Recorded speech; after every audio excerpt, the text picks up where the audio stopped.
It's Red Eye Radio. Gary McNamara and Eric Harley talk about everything from politics to social issues and news of the day. Whether you're up late or you're just starting your day, welcome to the show.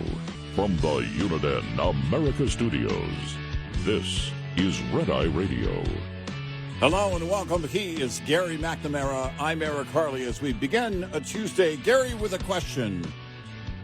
To remove the Speaker of the House, are you supposed to pull the fire alarm? Well, that question was actually, well, not that question, but a question like that, relating to that, was asked to Karine Jean-Pierre yesterday. Would President Biden ever try to get out of a meeting by pulling a fire alarm? Are you talking about something specifically?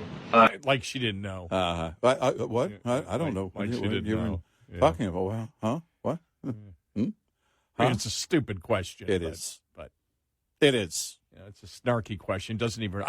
That's not the question you ask. But when you have an opportunity, because it doesn't go anywhere. Well, but you're basically only telling a joke. Yeah. It's really not a question. Yeah. Now, the next time we see Joe Biden, I was pulling fire alarms, back in the 40s as I left the Senate. What? He's going to be I pulled more fire alarms than anyone, Jack. Nobody pulled more fire alarms than me. Serious. The one I liked is Karine Jean-Pierre, talking about the Americans with Disability Act and how they're celebrating it today, and just ignored the reporter who pointed out that there's no seat for a disabled journalist in the press room. Yeah. I'm just like, oh, my God. That was my favorite. Are you really celebrating? Because it doesn't seem like it. Yeah.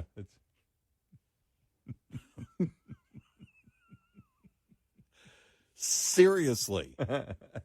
Are their moms just handing them a Pop-Tart and then getting them out the door in the morning? These people that work on Capitol Hill, it seems like we're dealing with 3-year-olds. Because if you think about it, that would be such a junior high move.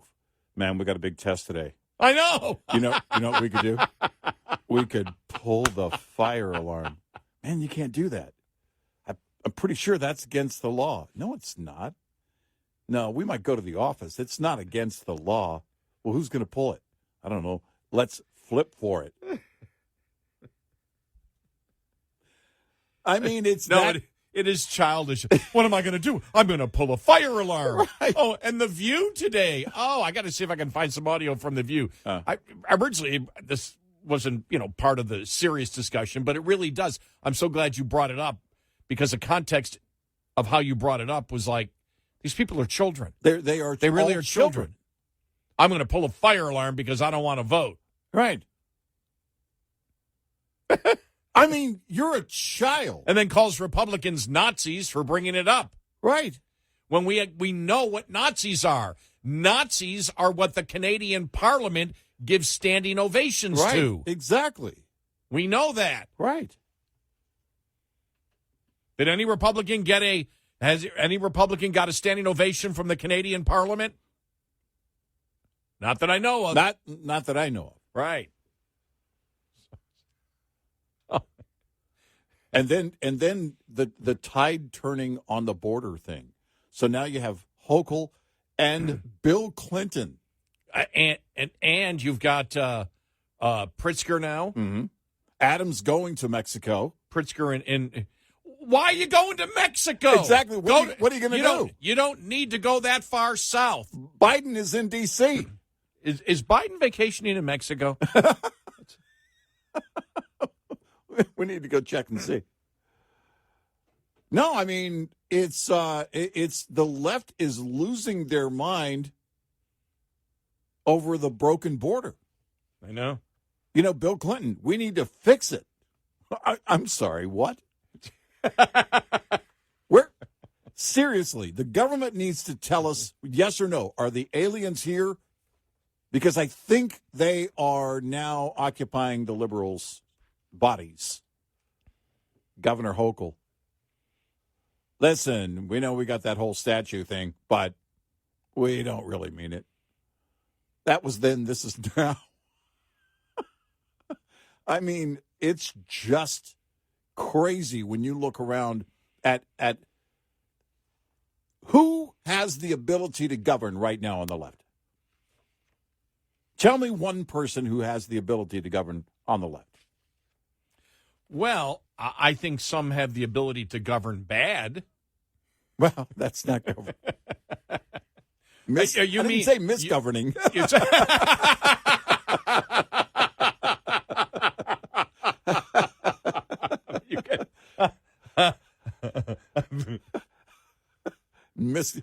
Misgoverning, we know. Well, you know, it's the whole list. You know what governing is? If you're a governor of, one of the most liberal states, and unfortunately, one of your senators passes away, and so you get to appoint the next senator. So you say, of all the 40 million residents of California, to hell with you. I'm going to go find somebody who's a resident of Maryland to become the next California senator. That's governing. Because it fits our agenda better. Right. In order to represent the people of California properly, we'll find somebody in Maryland. I mean, it really is. It's honestly. Remember when I said back in the day, I used to say it's like a gymnasium filled with 1,000 kids all screaming at the same time? Well, now those same kids, it's 10,000 kids in the gym, all trying to take control, all trying to do something, all trying to govern in some way, and one of them just pulled the fire alarm. So this, after pulling a fire alarm in a congressional office building, Representative Jamel Bowman landed himself in more hot water on Monday when he referred to his Republican colleagues as Nazis in an internal memo for attempting to expel him from Congress. Bowman, a member of the group of House progressives known as the Squad. Well, yeah, it's the Squad, not the Fire Squad. Yeah. All right? So you don't get to pull fire alarms. Right. I mean, this is so, seriously, this is so junior high. This is, I started thinking when you mentioned that these basically school kids, not wanting to take the test. I thought about my brother. One of the worst things he did. He was in junior high school and he was like flunking. So you know how the teachers back then had the grade books? Yeah. He went to like 3 of the courses. The teachers just left the grade book right there, and they did it in pencil. And he went in and like all his tests and put A, and erased everything, and they were completely confused. He just went in and with an eraser erased it all. A, and he got like all A's, and they were completely confused. I don't know. I didn't think they really weren't sure what was going on. It was we really don't know about. We really don't know. I mean, I don't think that you really. I don't remember you doing this well on the test, but it's there in the grade book. Yeah. It must be true. It's written in pencil.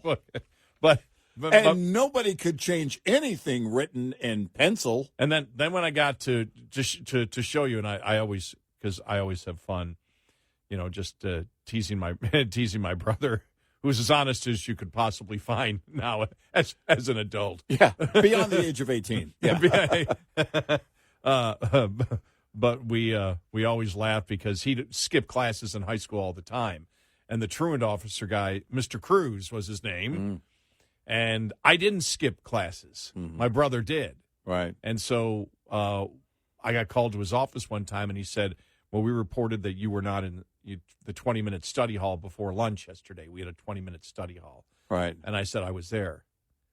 And he said, well, they don't have you marked down. I said, well, I've got witnesses, the kids that were there. I was there. I didn't skip. And he said, are you John's brother? And I said, yes. And he said, guilty as charged.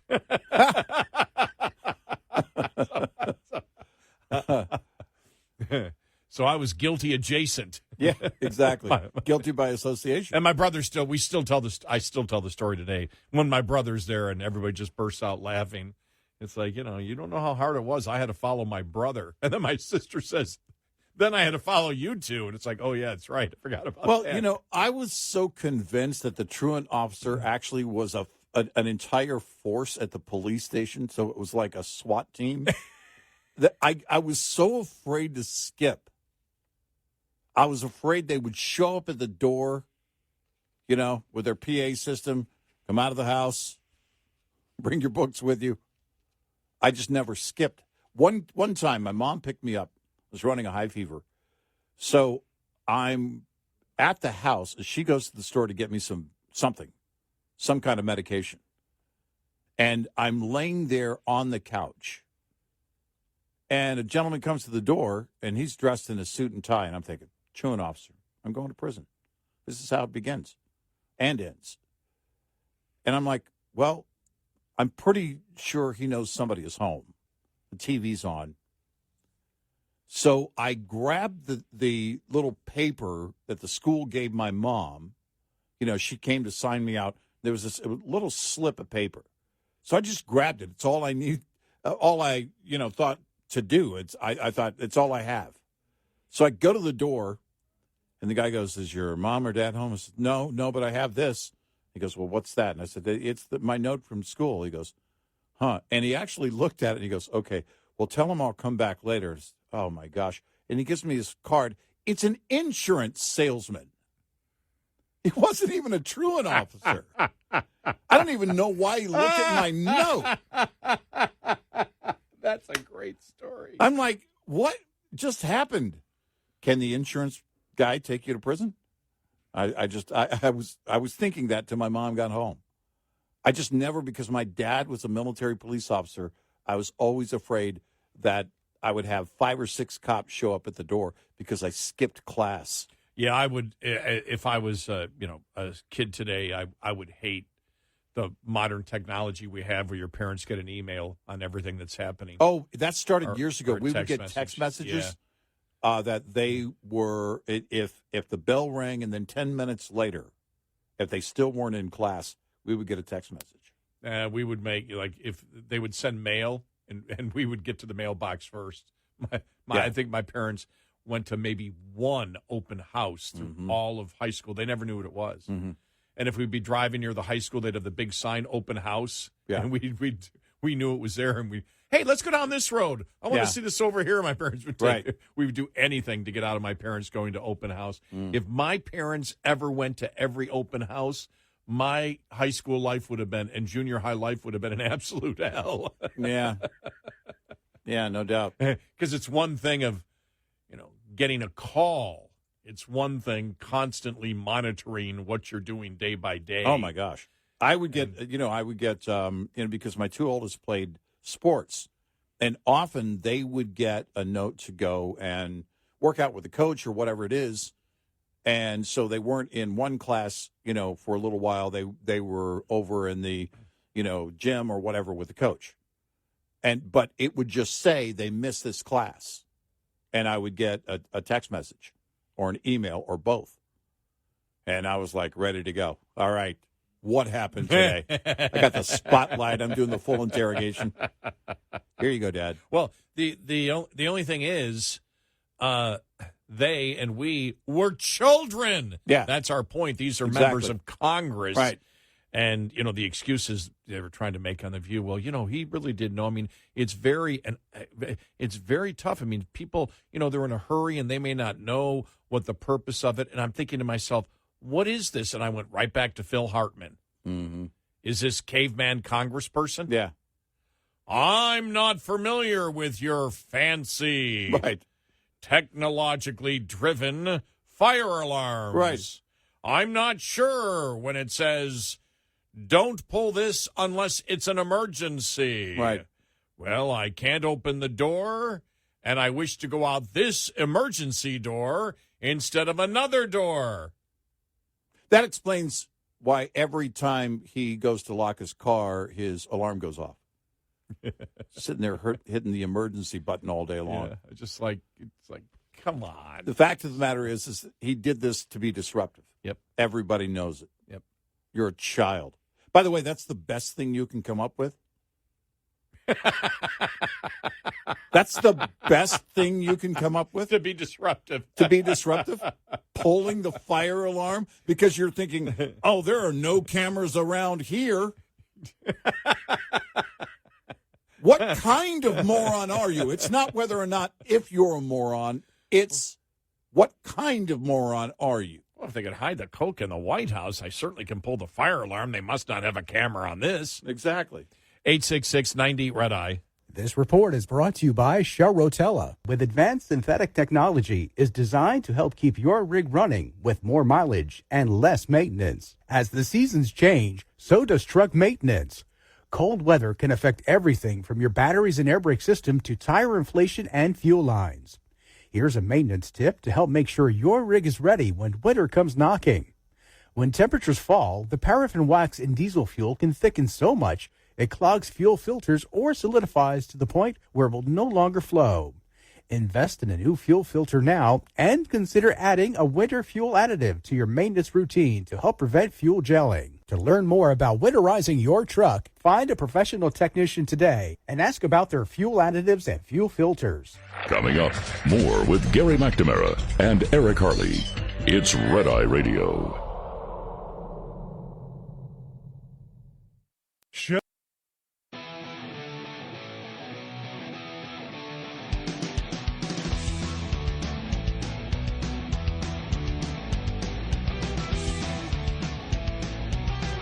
It's Red Eye Radio. He's Eric Harley, and I'm Gary McNamara. All right, here's Bowman yesterday, Representative Bowman. Do you still stand by your statement that pulling the fire alarm was an accident?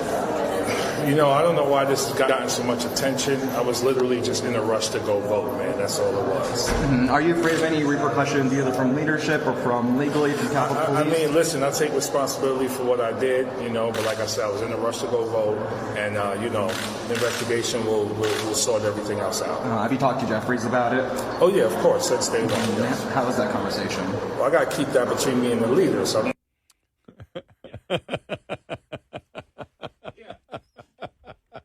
Yeah, I really don't want to talk about it. You know, the investigation is going to show what the investigation is going to show, and yeah. So now his excuse is he pulled it on purpose in order to be able to go and vote. He was in a hurry to go. So he did it vote deliberately. So he knows how it works. He's not confused by it. He did it deliberately. I thought it would help me vote faster. Yeah. I mean, we're dealing with children. Yeah. There's no way around it. There's no other way to describe it. These are incompetent children. You know, if you want to, on the floor, you want to, you know, do whatever you're going to do and protest, you know, with all the hoopla and everything else, go for it. Pulling the fire alarm? Did you get a note from your mom to say that was okay? Because you were trying to make it to class. You're just a child. Yeah. You're a child. I know. You don't have the mindset and the wherewithal to be in that position. Let me ask you a question, because I've always wondered about this, because I remember when, and this week, 34 years ago is when I started talk radio. Didn't want to do it. The late Susan Myers ordered me to do it. She owned the station, said you have to do it.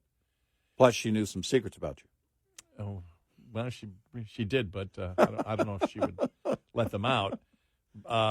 But I remember thinking at that time, you know, I'd look at politicians and say, wow, I mean, I'm asking these people questions. I mean, these are adults. Now that I'm 34 years later, I look and have they always been this childish?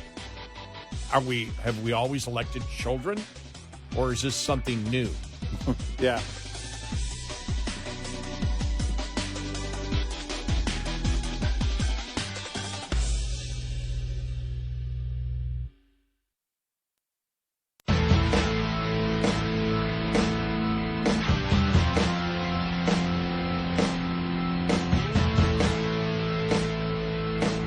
On your smart speaker, say, play Red Eye Radio.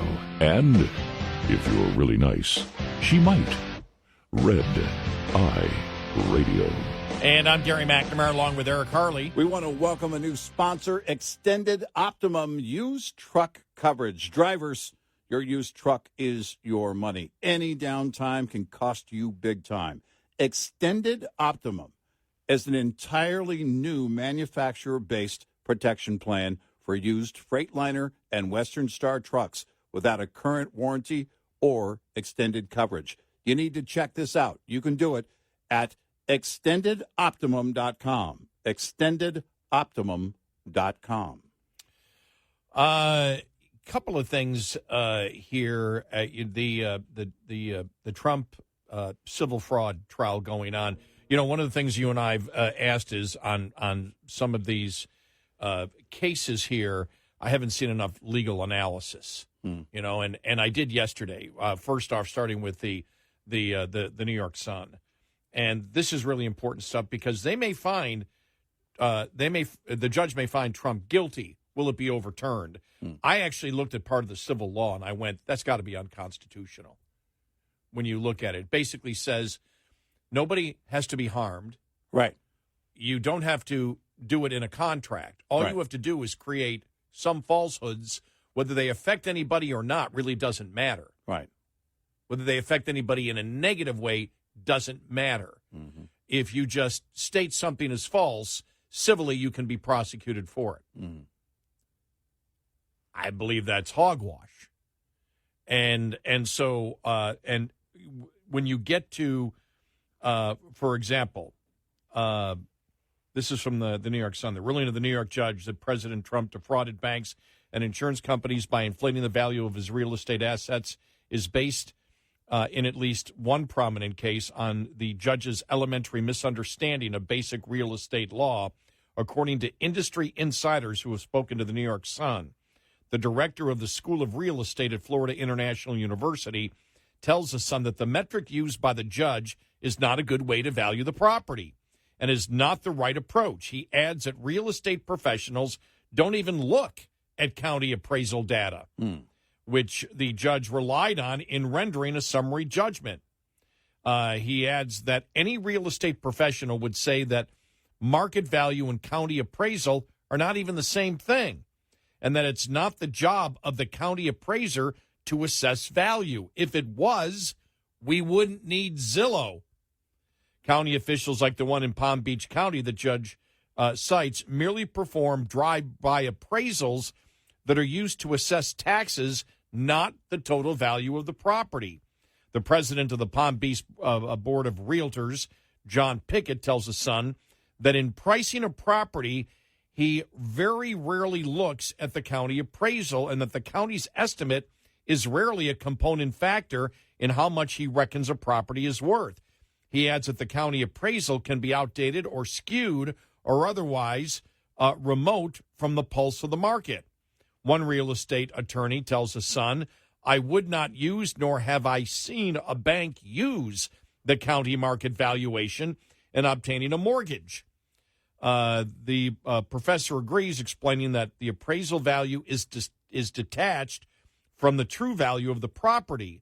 The Sun has reported on widespread that Mar-a-Lago could be valued, as the judge suggests, at between $18 million and $27.6 million. Well, they with widespread incredulity is what they said, though. One broker called it a ridiculous appraisal. The unnerving possibility that a jurist process could have been that flawed underscores how the victory he had in New York could have been could have short-circuited the clarification and corrections a trial on the valuations would have allowed. The possible error that they are pointing to suggests not just the value that the judge assigned to Mar-a-Lago was wrong, but that he used the wrong metric altogether, one that no real estate agent in the know would use to assess a property's value market. And they go through it, saying that, Trump asserted that his property was between $426 million to $612 million. Well, they talked to one person who said, let me just see here, where is it, that said he goes, the property, here it is. One real estate broker, Lee Allen Schultz, told The Sun that with respect to Mar-a-Lago, just the land value alone, I think we get close to $500 million with that just alone, even without the property. Mm-hmm. And so the thing is, I mean, they're taking figures. This whole thing, when I read what the civil law is, I'm like, that's ridiculous. Because it says only if it affects somebody, and it doesn't mean negatively. Because you think about it, nobody ever complained. Right. Nobody. Nobody's complaining of damage. Right. There's no damage anybody is claiming. No one. No. All debts were paid. Mm-hmm. All contracts were, fulfilled. Mm-hmm. And as was pointed out, a listener pointed out, not only was there nobody who was damaged, but even the state of New York, if they believe that all this was able to happen, which increased the money flow to Trump in New York, that everybody, even the state of New York, benefited from it because Trump paid more in taxes. Right. Yeah. I mean, and so even if he used valuations, the fact that what they're saying is even if he used the valuations, even if those figures were not used in deciding a contract, just using those alone is fraud. And it's not. Well, then you could, let's review all of those people who were contesting their property values with the Central Appraisal District. Because what are you saying? What you're saying is you did it to benefit, to gain favor. In this case, to gain favor from the insurance and banks. And you were trying to earn a better rate. You were trying to earn a better deal. Well, then what would be the difference of a small, player, an individual going to battle and saying, my home isn't worth that, and you shouldn't be taxing it at that value? If they say that and a judge says, well, that's false, it's one thing if you deliberately and blatantly lie about it and say, well, there's no structure on my property. There's only land, and, of course, there is a house. That would be fraud. But if you go in and challenge the Central Appraisal District and you say something that is different than what they come up with, and you lose the battle, that's not fraud. But according to this judge, you could apply it here, according to this law. But it seems, this is the thing that I was wondering, how come there was an outrage at the beginning? How come it took so long to get to this point where analysis has been done on this from the real estate community? Well, where they look at this and just say, well, wait a minute, what the judge is doing, obviously what the judge is doing is absolutely flawed. Yeah. By using these figures and saying that the county assessed value is the real value of the home. Mm-hmm. When they look at it and go, there's not even a correlation behind it. It doesn't it doesn't affect anything, and it wouldn't affect any kind of deal because anybody would do their own appraisal. Right. Any bank would do their own appraisal of a property. Any entity that is going to engage in the risk, whether it's insurance or banking, is going to do their own appraisal. They're going to do their own due diligence, and if they don't, that's their own poor business practice. And that's on them. That's not breaking the law. Now, the part where he said his townhouse was 33,000 square feet and 10,000, I don't know what document that was put on. Right. Nobody has put that into context. Right. Whether that was just, okay, this is the portion that I live in, this is a portion I did work, whether it was the apportionment of it and whether it was used. But even if that was used as a deduction on taxes, which nobody is making that case. As far as we know, the IRS isn't making that case. No, the IRS is not making the case. But even if he did, they would just not take the deduction. Right. He's audited every year.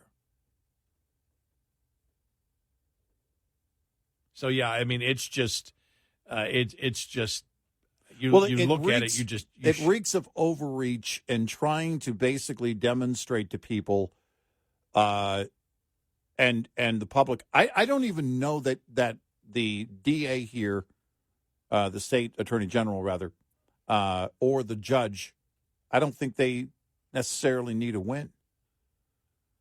They just need this to drag out in order to demonstrate to people, see, he's really not that wealthy. When, by the way, even that mode can backfire on you. That's exactly what we're seeing with Mar-a-Lago. We're seeing real estate pros come in and say, the land itself is worth $500 million. Right. Now you look at the improvements, the buildings, the structures. Are you kidding me? You ever seen a house go up for sale that's been owned by a celebrity? Oh, yeah. They buy it for $1.5 million and then 5 years later sell it for $7 million. Some of that is true appreciation. Some of it is built on the fact that a famous person lived in this house for several years. Is that applying a false value? Not if I step up and pay $7.5 million for it. It's not.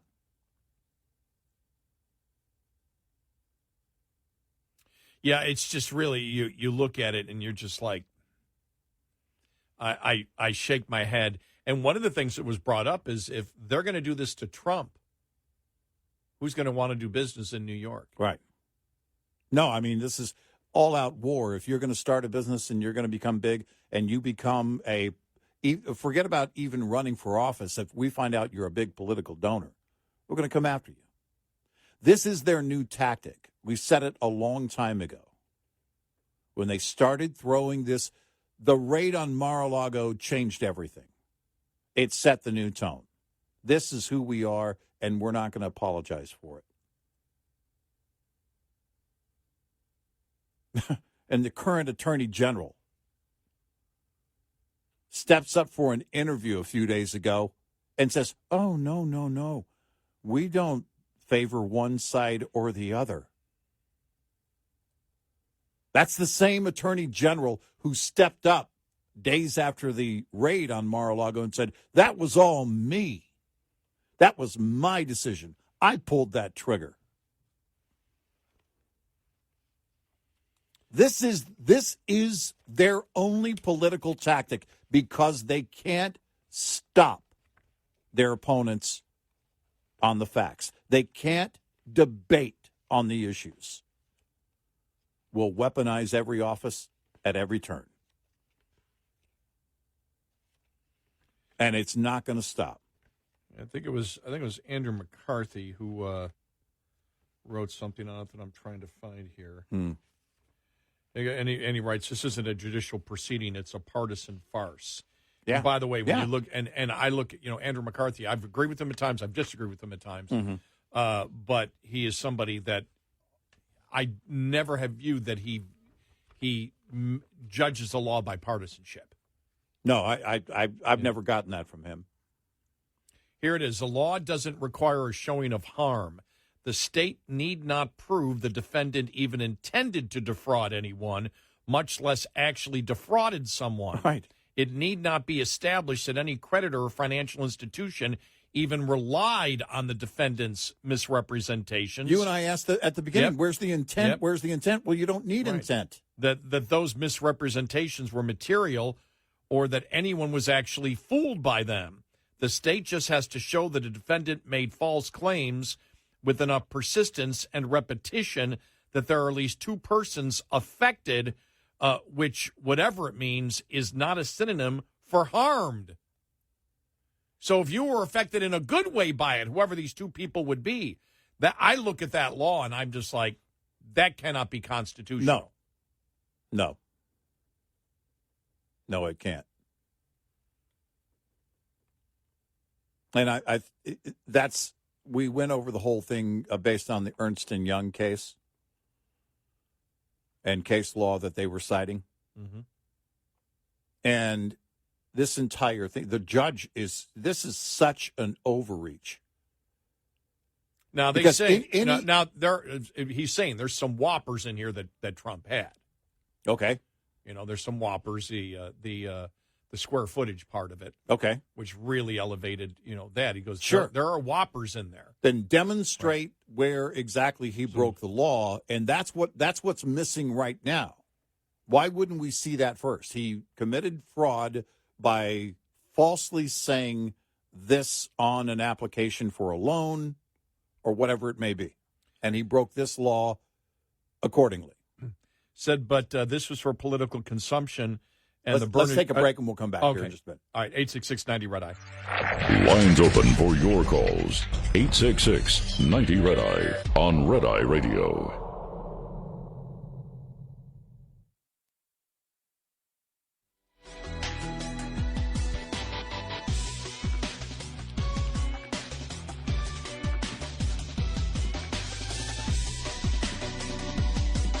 Top of the hour news is brought to you by House Products. Visit houseproducts.com. This is Red Eye Radio on Westwood One.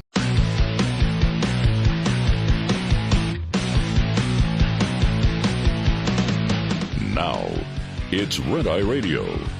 Gary McNamara and Eric Harley talk about everything from politics to social issues and news of the day. Whether you're up late or you're just starting your day, welcome to the show. From the Uniden America Studios, this is Red Eye Radio. All across America and around the planet, 866-90 Red Eye. He is Eric Harley, and I'm Gary McNamara. Good morning. We were just talking about the trial going on in New York, the Trump civil trial on fraud. And we were talking about how Andrew McCarthy was explaining it yesterday. He said the law doesn't require a showing of harm. The state need not prove the defendant even intended to defraud anyone, much less actually defrauded someone. It need not be established that any creditor or financial institution even relied on the defendant's misrepresentations, that those misrepresentations were material, or that anyone was actually fooled by them. The state just has to show that a defendant made false claims with enough persistence and repetition that at least two persons were affected, which, whatever it means, is not a synonym for being harmed.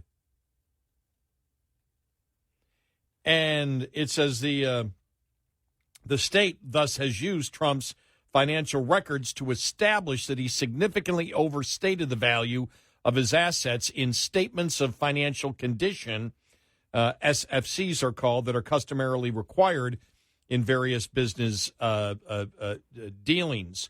Characteristic of Trump, many of these embellishments are shameless. The fib that his 11,000 square foot Trump Tower was actually, or triplex was actually 30,000 square feet and valued at $327 million at a time when the record sales for a comparable dwelling in Manhattan was $88 million. Such whoppers are strewn through his FSCs, patently intended to project him as a multi-billionaire who became one of the world's richest men through unparalleled business savvy. And never you mind the inherited wealth and all those bankruptcies. This is from Andrew McCarthy. But this was for political consumption and the burnishing of celebrity.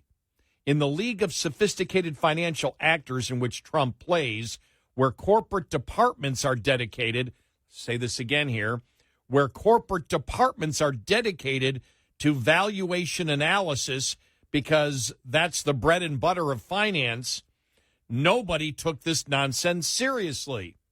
Indeed, Trump even included a, quote, worthless clause, end of quote, in his financial statements, which in so many words warned that they were apt to be, somewhat less than perfectly accurate.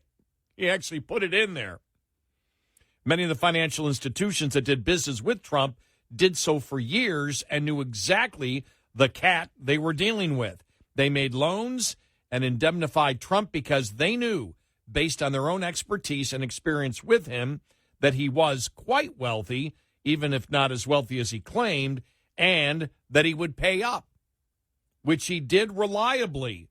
That's why even elected Democrat prosecutors would not charge him with criminal fraud. There being no victims. And then goes in the fact that, but this is a civil suit, and with this law, you don't have to show that any harm was done. Right. Well, as far as I'm concerned, that should be unconstitutional in the law, whether civil or criminal. Criminal cases are to, find out who committed a crime and punish those who are responsible. You put them away in jail. You do whatever. Civil courts are to compensate victims. Right. That's why civil courts exist, to compensate victims. And if you're going down this route, this is the route of a banana republic, where you go after your political opposition at will, where you go after your political opposition because they did something that you might view as morally wrong, but there were no victims at all in it. And you can't get them on criminal fraud, so you just go on misstatements that don't rise to the level of criminal fraud, but still to a place where there were absolutely no victims. Government should not be in the business of prosecuting victimless crimes. If Chase Bank were suing him and saying we were damaged because of, and then they lined it out, we could have a conversation. But this is the Attorney General of New York State, who from day one said she was going to go after Donald Trump. They've all wanted to do it. They're all trying to be the same hero. And this is politically driven and nothing else. Remember when, I think it was Forbes, it was 2016, and they were saying, okay, Trump is saying he's worth $10 billion. Our estimate is somewhere between $3 and $4 billion. Right.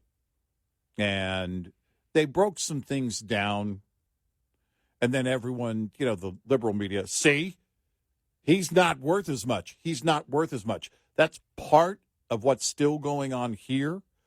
But even further, they want to take his property possibly. The judge, by the way, last week when they returned to court the next morning, they asked the judge, Trump's lawyers, well, does this mean he's not going to be able to live in Trump Town? Are you taking this, or is it going to be managed by somebody independent? Is it going to, what does this mean? And the judge said, well, I haven't decided that yet.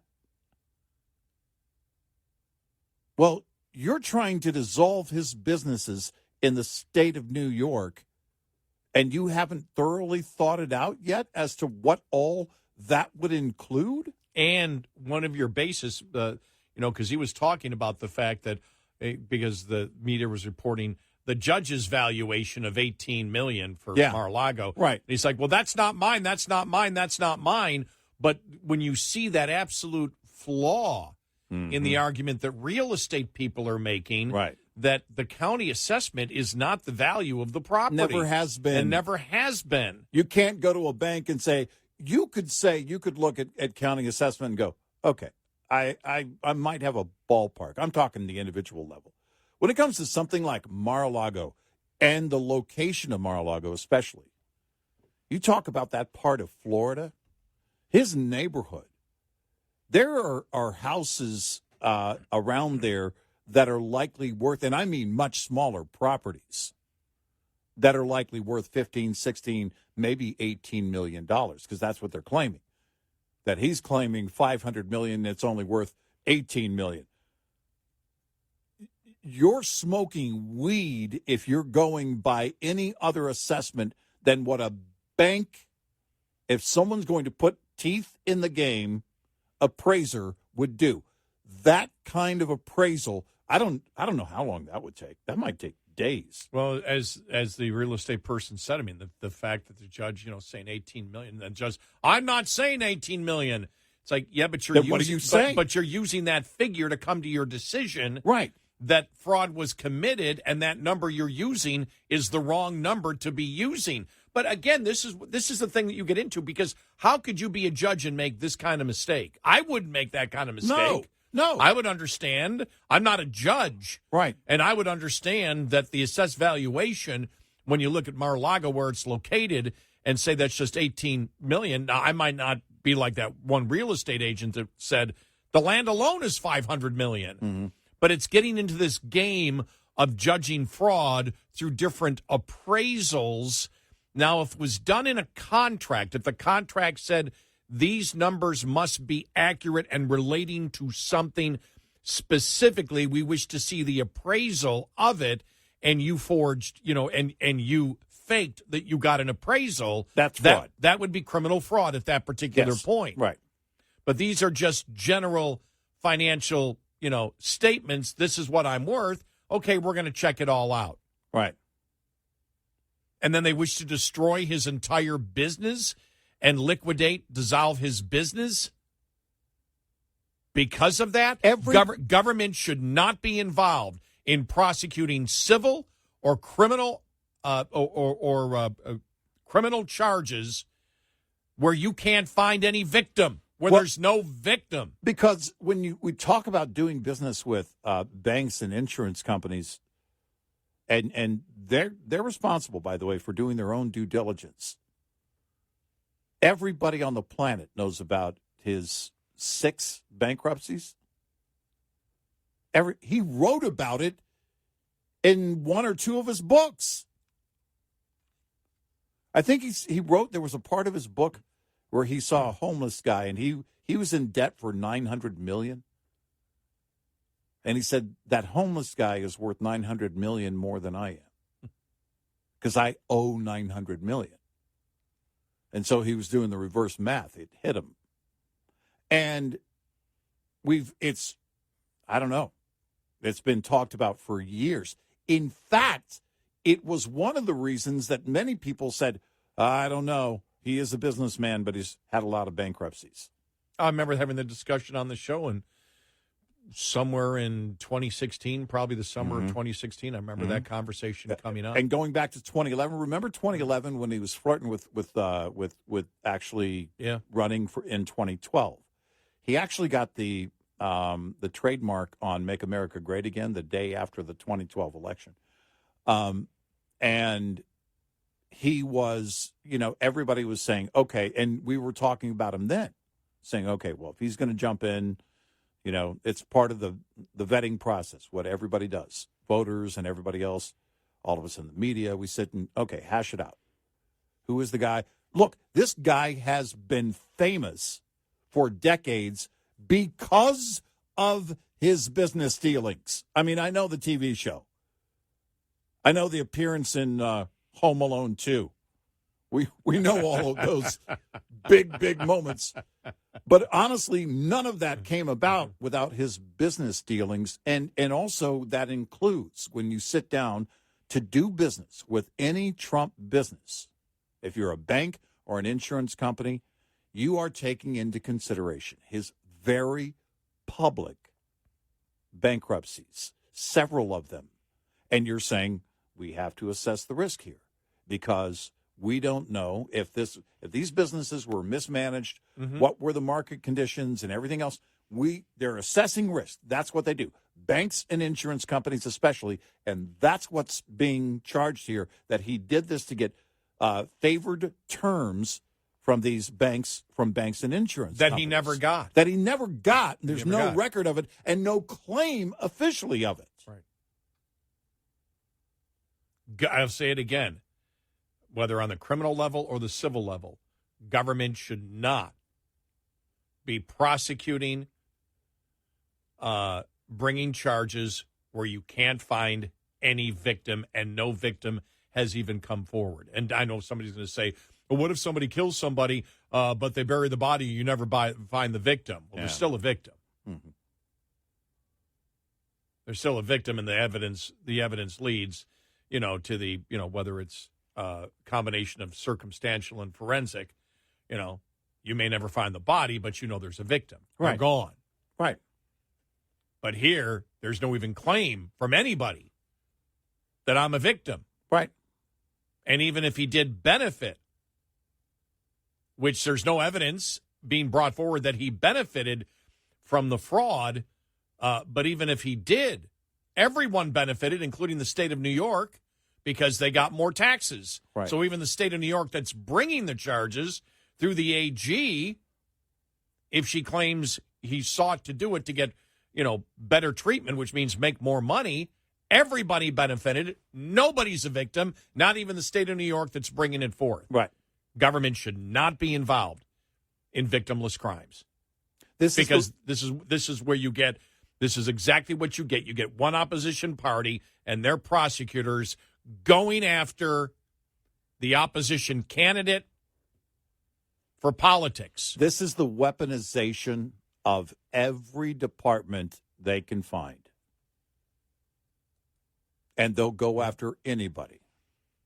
If you're a threat to us, we'll come after you and we'll tear you down and take everything you own.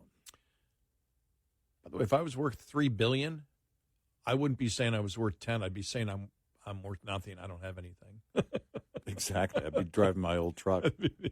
Yeah, me? No, I'm not. No, I got nothing. I don't have anything. I don't want my kids to find out. He brought his kids into the business, which is fine. But, if I had $3 billion, I'd, everybody quiet. I don't have $3 billion. No, don't tell me. It's a rumor. 866-90-RED-EYE. Brought to you by FPPF, Fuel Power Max. Surviving and thriving as an owner-operator has just as much to do with managing costs as it does with generating revenue. Like the chief financial officer of any company, you have to be concerned about rising costs, especially without increases in revenue. Trying to reduce costs, let alone make sense of them, can be a complicated task. Understanding basic principles of operating costs can save you thousands of dollars a year. A penny saved could be $1,000 earned. Saving just 1 penny per mile over 100,000 miles driven annually will deliver $1,000 to the bottom line at the end of the year. Brought to you by Shell Rotella, with advanced synthetic technology is designed to help keep your rig running with more mileage and less maintenance. Get in touch with Red Eye Radio, toll free at 866-90-RED-EYE.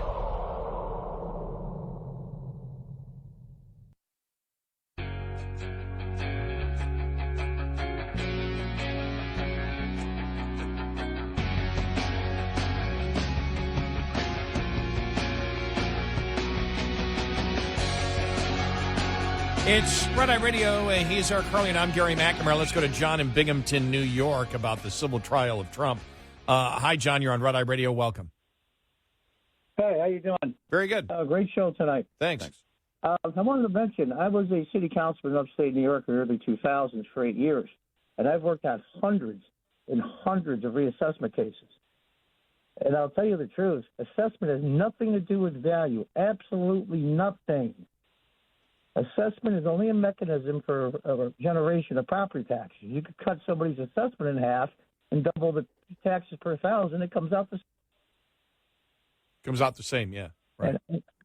And I'm wondering if this law was changed very similar, because I live in New York and I'm friends with a couple of assembly members, so I know a little bit more than most.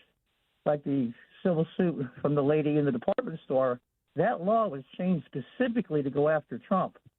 I'm wondering if this is a similar thing. Well, I don't know, but I guarantee you in appeals they're going to find out a lot. I just wonder how far this gets. And thank you, John, for sharing the information.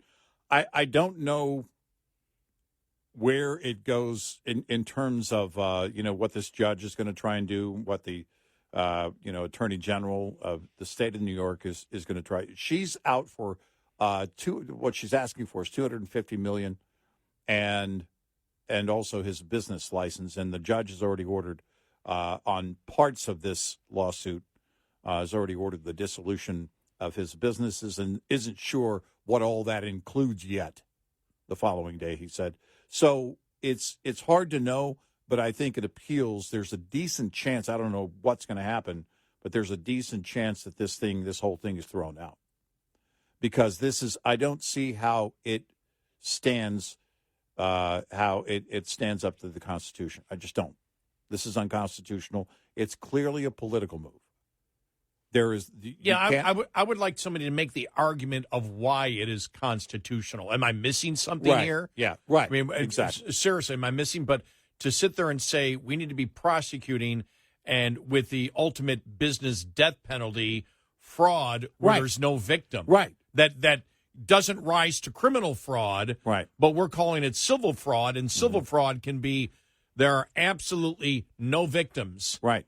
There's nobody that is owed anything. Well, then how can you come up with a figure in a civil suit for damages when there are no damages to be paid because nobody was harmed? Right.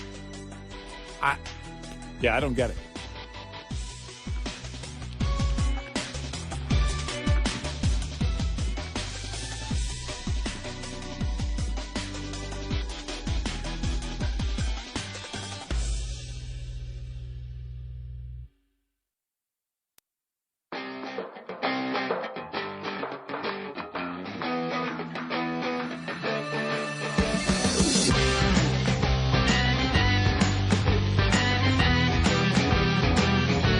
Listening to Red Eye Radio from the Uniden America Studios.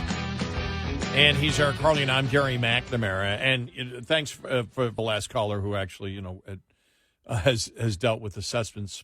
But I go back to what I said last week, and that's when the last time that I protested my taxes, and I remember looking at it, going, "Okay, I've got 3 or 4 comps that I believe show," and I'm just going to make up numbers here, that show that my house should be $300,000. They've got it at $420,000. I'm making up these numbers, by the way, but I can get comps to show you it should be $300,000. Now I knew that the value of what I could probably sell my home for was $360,000. Right. All right. It was somewhere in between. And I knew that probably that would have been also, roughly the assessment. Roughly. And who knows? I don't know. I didn't sell it, so I didn't know. But I was figuring, okay, the assessment probably should be somewhere in between. But I can prove through the comps that it's $300,000. Yeah. So I went in with that. I lost 2-1.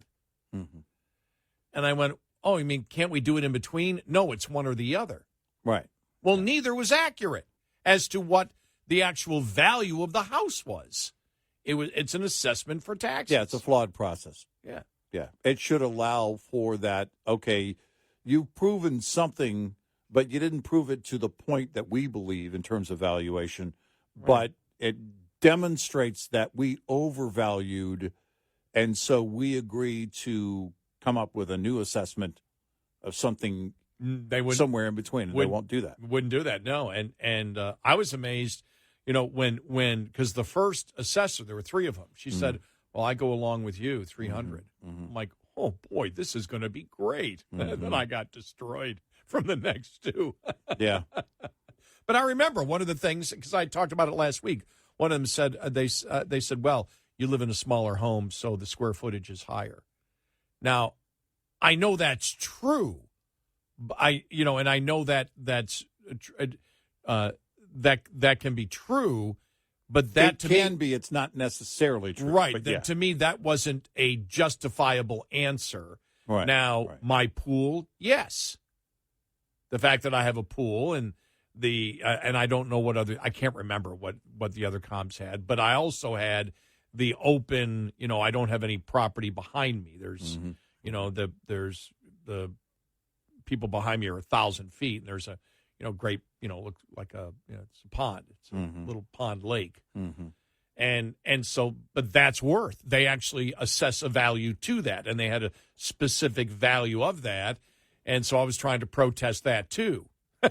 So I was protesting everything, but I came up with a figure that I knew was low, but I thought I could prove it based on the system that they set up, even though I knew it wasn't true. Am I committing fraud? No, but But why under wouldn't a prosecutor, under the law in New York, would exactly? I? Why wouldn't a prosecutor with the same mentality or a state attorney general not want to go after you if they find out, even if you're not running for office, you're a huge donor to the opposition or whatever it might be, or we just don't like you. I'm an incredibly popular and studly-looking talk show host. Well, okay.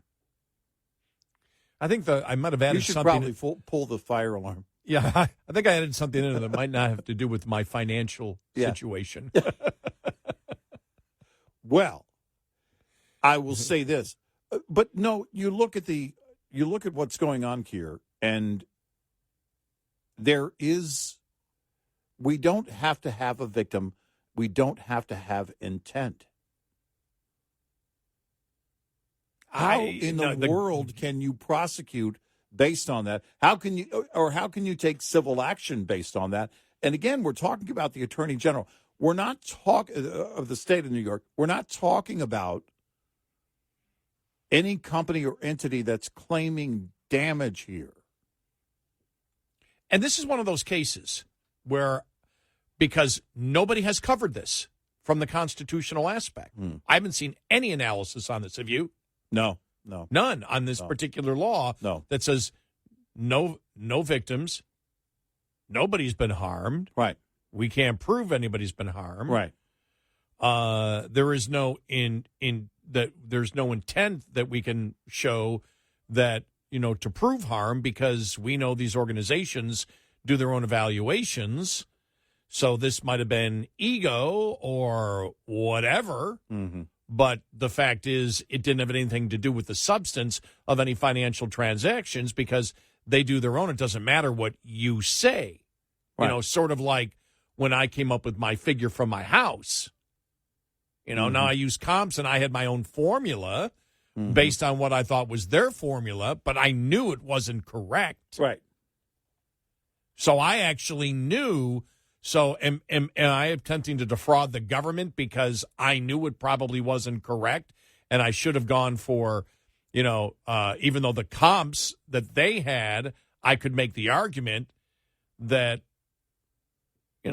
I should have come up 50, 60,000 to be accurate in my mind to soothe my conscience. Well, I mean, government, it's just easy. Government should not create laws that punish victimless crimes.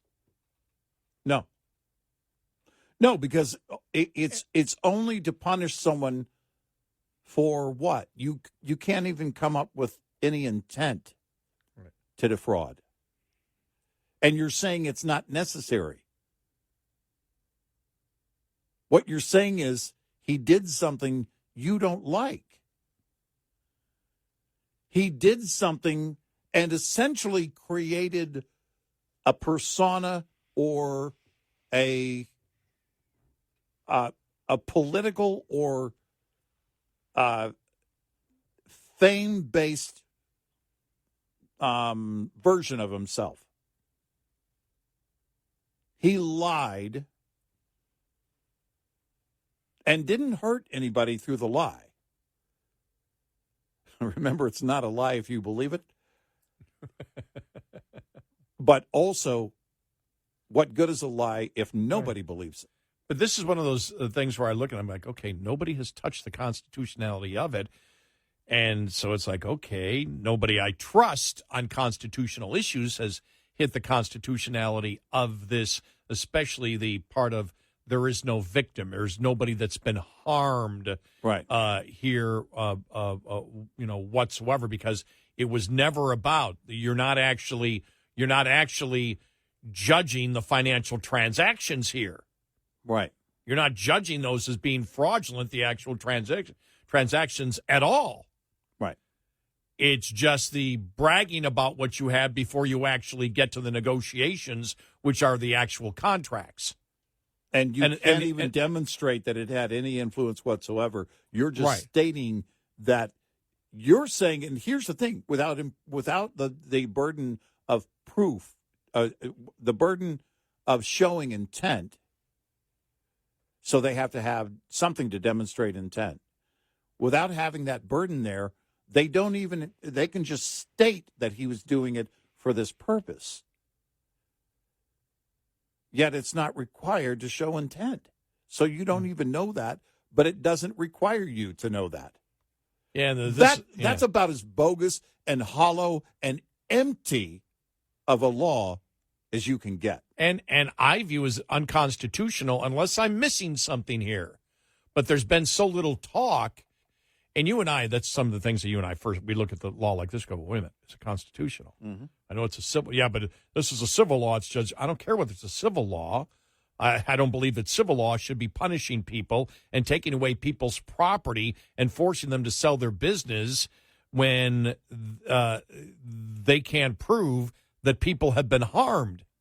If nobody's been harmed in something, now if you lied on the contract, the actual contract, and committed fraud, for example, odds are in the contract they're not going to state, what do you value the property as? They're going to say, you get an assessment from a reputable place, and you put it down who did the assessment, and we'll look at that, and then we'll have our own assessor out there to do it. Mm-hmm. You personally isn't going to cut it for me. Right. But unless it's a part of the contract, which nobody is claiming it is, where's the fraud? I guess you could say it's fraud if it was in the contract, but nobody's making that case because that would be criminal fraud at that moment.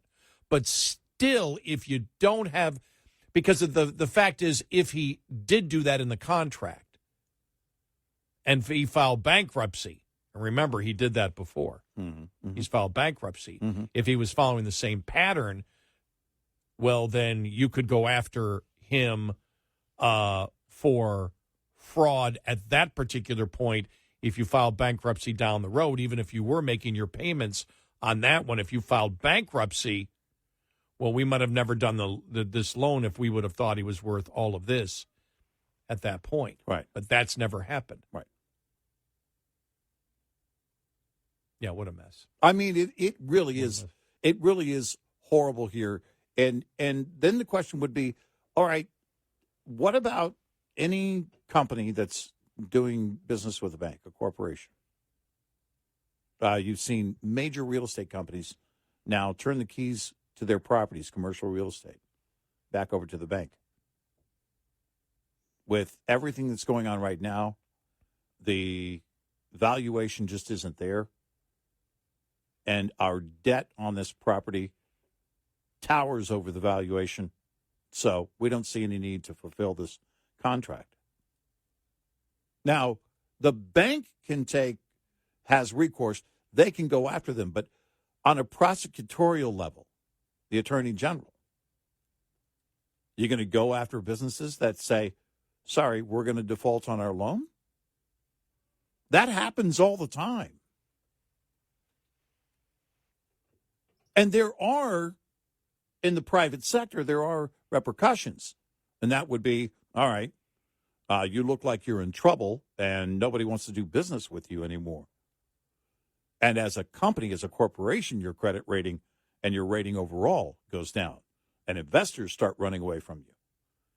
But I'm talking about an attorney general who wants to come after you. When there is no victim. When there is no victim here, and you can't demonstrate a victim and say, we don't have to have one? Yeah. Or intent. Right. 866-90 Red Eye. We'll be right back with more Red Eye Radio with Eric Harley and Gary McNamara.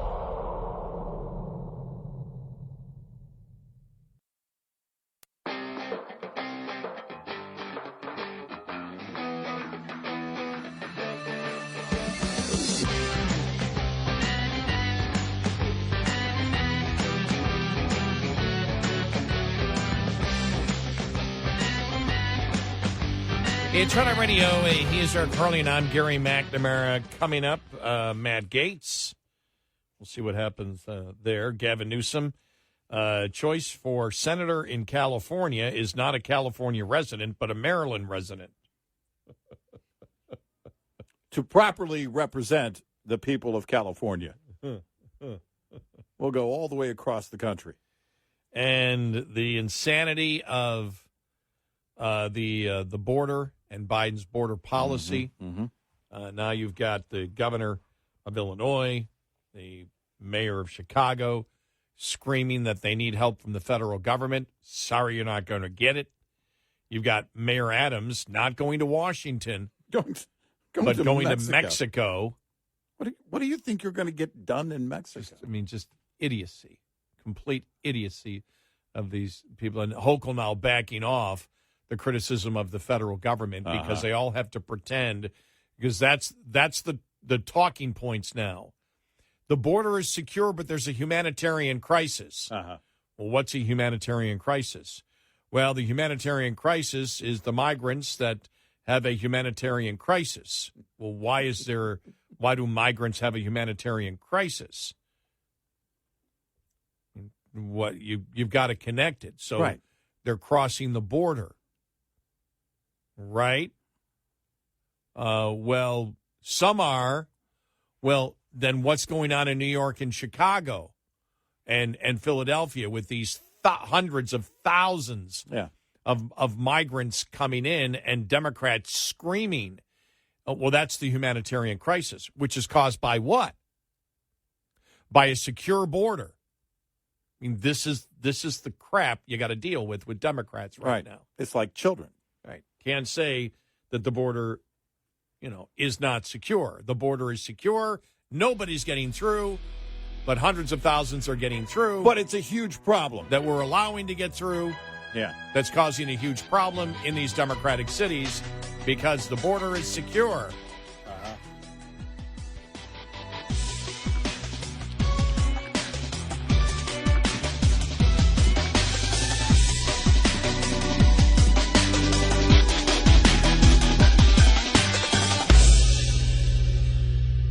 This is Red Eye Radio on Westwood One.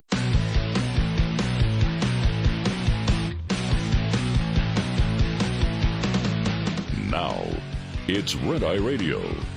Gary McNamara and Eric Harley talk about everything from politics to social issues and news of the day. Whether you're up late or you're just starting your day, welcome to the show. From the Uniden America Studios, this is Red Eye Radio. All across the USA and around the world, we are Red Eye Radio. We is he over there, Eric Harley, me over here, Gary McNamara. Hi. Now, wow.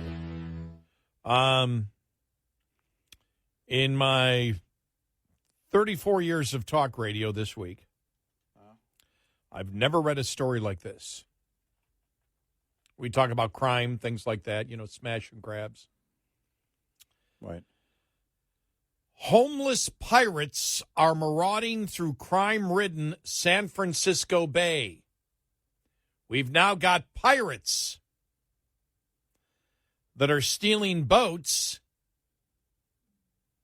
Oh, that's been a thing. That's been going on for a while. Stealing boats and then drinking rum.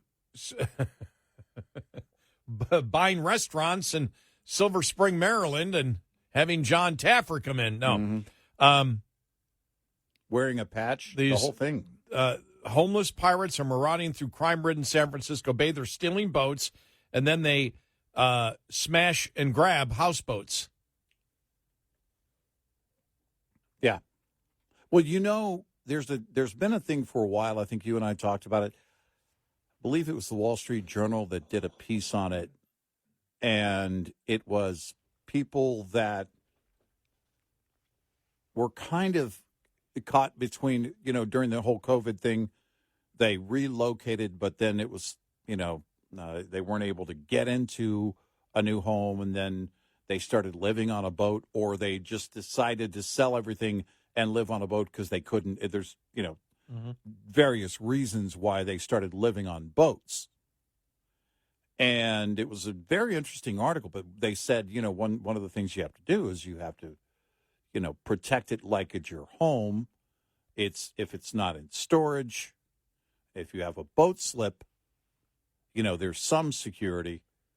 But, in this case, the so-called pirates doing smash and grabs, because a lot of people might have everything or most of what they own on that boat. Mm-hmm. Oh, yeah. Well, the houseboat communities in the Northwest are just unbelievable. I was surprised when I saw them the first time. It's pretty cool. Yeah, it's not something I saw when I lived in New York. It's not something I've seen in Texas at all. So I don't think it reminds me of that movie with Jeff Daniels and Clint Eastwood. Oh, right. Oh, yeah, the one where he gets the heart transplant. Yeah. Oh, I can't think of the name of it. Oh, what a great movie. It's a great movie. That's a great movie. I got to go back and watch that movie. I think I could probably do it, but that doesn't sound like I want to do it. You know what I mean? I mean, I've heard a lot of people say, oh, no, man, all I want to do is get the right houseboat, and then I'm set. Oh, Blood work. Oh, yeah, blood work. It is if you've never seen blood work before, you got it. It is a great film with a great twist at the end. It's a great detective movie. Yes. It is. And I think I could do it. I mean, it all depends on the property and also where you're at. But it's like the people with van life, If I actually, when I went, it was a Labor Day week, we took vacation. Mm-hmm. Went on a fishing excursion with my brother-in-law. And the deckhand was telling us, he's a retired truck driver, and he was telling us that he and his wife live on a boat there in the Galveston area, and they have for years. He said they used to travel more. She's dealing with some health issues, and he said they don't travel as much, but they live on their boat full time. I think it would be kind of cool. I thought about this actually yesterday when I was doing some separate reading about, where everybody right now, it seems like the craze, or at least in my algorithm on Google and YouTube, tiny homes is coming up. Yeah. Okay. That's a tool shed. That's not a tiny home. I mean, you technically could live in it, but stop saying, you see all these, headlines, Home Depot selling this tiny home for only $800. It's a tool shed. It's a doghouse. It's not a proper. Well, no, I started thinking, how low can you go? Those toy chests, where you put all the toys in. This tiny home is only $45 at Walmart, if you can fit in it. Well, I've seen, when I've seen the tiny homes, which I don't consider van life. Van life's a separate entity, but the real tiny homes out there that are on wheels. Mm-hmm. A lot of them are being bought by. I'm amazed that when I go on YouTube just to look at it, the majority of what I see are women near retirement age that got divorced. Yeah. And they want something that's in their budget. Yeah. And so they can get, and so after the divorce settlement and everything else, okay, it's possible, you're paying rent anyway in an apartment. Why not get your own place, which is a tiny home, and you don't have a mortgage of $300,000. Well, one of those stories that popped up was this guy saying, my tiny home community, you can have this tiny home instead of paying high rent. This tiny home is only $700 per month. By the way, it was in the headline that way. I was, where's this guy? He's actually about 15 minutes north of where we sit right now. He's right here in North Texas, and what he did is he's got some private land. Now he had to fight with the city that he's in order to get this zoned properly, but finally got it set up, and it basically, and they're all on, they are essentially trailers. Mm-hmm. And so they're all set up, and then they have, a deck built on, and it's a tiny home community, and they're packed in. I forget how many he said he had. It was 15, 20, or something like that in this little tiny home community. And then he just rents them out for $700 a month. And I thought, okay, now we're in Tornado Alley. We get hail, huge hail. In fact, there's some risk of some possible severe weather later this week. And those are the things that I think of. All right, what's it going to it didn't mention if there's a storm shelter nearby or anything else, or, there may be on the property. I don't know. But I thought $700 a month. I remember one of my kids was actually, this goes back maybe 10 years, was paying $700 a month for a 2-bedroom apartment in a good neighborhood.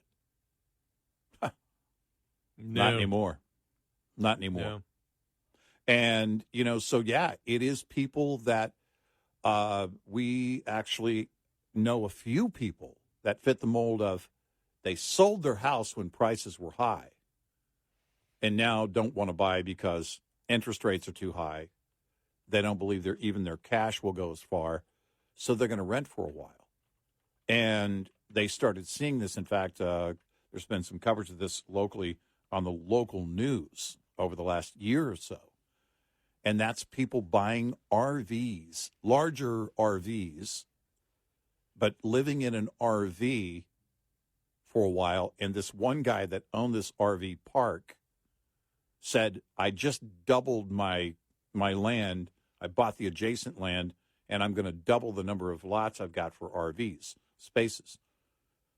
And so that's apparently still going on. It may have ramped up since interest rates have jumped. I don't know. But that's still going on to a certain extent. And I don't, I want to travel, and I get the idea of being able to wake up with a different view. If, every once in a while you travel, you take your van or RV, whatever. My parents did that for a while. And in fact, for many years, probably about 20 years during their retirement. Now, it's interesting. I was down in Brazoria County, and I went to one of the county facilities, actually, where they have a boat ramp and the whole thing. And the nice lady there told me, you can actually get an RV company to come out and set up an RV for you to stay in instead of doing an Airbnb in a house or anything else. They'll actually set it up for you so you don't have to pull it. You just show up and it's already set up for you. Those kind of things are like the temporary or vacation things. But the trend now, I'm very curious to know what the real trend or demand is for out on the West Coast, people living in boats or people, because Wall Street Journal was making it sound like these are people that really can't afford to live, in a house. They really have to live in this boat. And that's the best alternative for them. Otherwise, they're not going to make ends meet. And I wonder how much that is the case right now, where people are renting much smaller, either a room or a much smaller home or a tiny home or a trailer or an RV or any of those things as a result of what's going on with inflation and interest rates. This was about 6 months ago, and I'm, just on YouTube, and I just love I love watching people live a life that I would never live. Yeah, and live different lives. Yeah, live completely different lives. Because whenever a lot of people I know say, is that what you want to do? You keep watching it. No, I just love to see other people that do it. So I'm watching one of the tiny home things, and it keeps jumping on random to another, somebody else is building a tiny home. I'm going, I know that woman. That woman has played violin right in front of my face. Mm. And it was Asha Melvana, who is the violinist for Trans-Siberian Orchestra West. Oh, okay. And she lives in Arkansas and has her own little tiny home. And, it's like, I think she's added on more to it, though, from the latest pictures I've seen where it's becoming bigger than a normal tiny home. But she had the tiny home and then like right next to it a little studio that is like, it looks like a huge amp. And she's out in the middle of it's out in the middle of the woods. Right. Yeah. And she lives out there, and it's just like, wow. I mean, because no, more power to you, man. If you're doing what you want to do and that's the life you want to live, I just question whether I would. I think I could do it. I don't know if I have the desire at this point to do it, but who knows? If I ever finally retire. You know, one of the things that we love to do, my wife and I love to do, is go out into the country. So we know we're going to have a place in the country. We just don't know if it's going to be full time or not. It could be just a respite, you know. Thanks to all the billionaires buying up a lot of the ranch land here in Texas, prices have just gone through the roof. It's crazy. There's a huge demand for land right now in Texas. But traveling is what I love and want to travel more. I don't know that I want to be a nomad full time. Yeah, I don't. Plus, I don't want a tiny pool. If I have a tiny house, I'd have to have a tiny pool, and I don't want a tiny pool. I like a regular-sized pool. Yeah. I like my moat. Yeah. Yeah. And I built my house 16 years ago. I was done. It's like I made my decision then. Well, but no, you went through the planning stage, and I know because You were there with me. We were together. Yeah. That was the planning stage of what you wanted out of the home, and you know, after living, you know, in apartments and townhouses my whole life, and radio and everything else, you know, town to town, just like WKRP. Yeah, I've owned homes since my early 20s, so and bought and sold real estate and rentals and everything else. So for us, it's kind of, I don't know. It's just we've been doing it for a while. Yeah, I love the videos. I mean, I will say this though. With van life, especially the people that are doing it but constantly contemplating whether they should or not. And my thing is just, well, go do it for a year, enjoy it, don't question it, and then quit. Well, that's it. But you know, stop every single day. And then I wonder if I'm doing the right thing. And then the next day they do another video, but they get me to watch. I'm watching the video. I'm clicking. And I don't know, because I'd like to be close to people, but then I like the nature. And so I think I'll stay in the nature, and maybe I'll do it. The majority end up quitting, though, after a couple of years. I love the fact that they're monetizing on YouTube, and they've got something going on YouTube.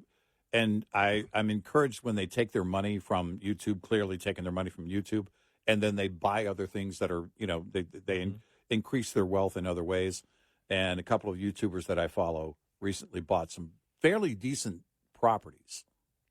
And one of them, apparently, he's buying all these rentals, and his mom manages his rentals while he lives in his van and films YouTube stuff, you know, and whatever. I mean, that's if that's the way you want to do it. If you can make money doing it, wow. Yeah. Yeah. Go for it.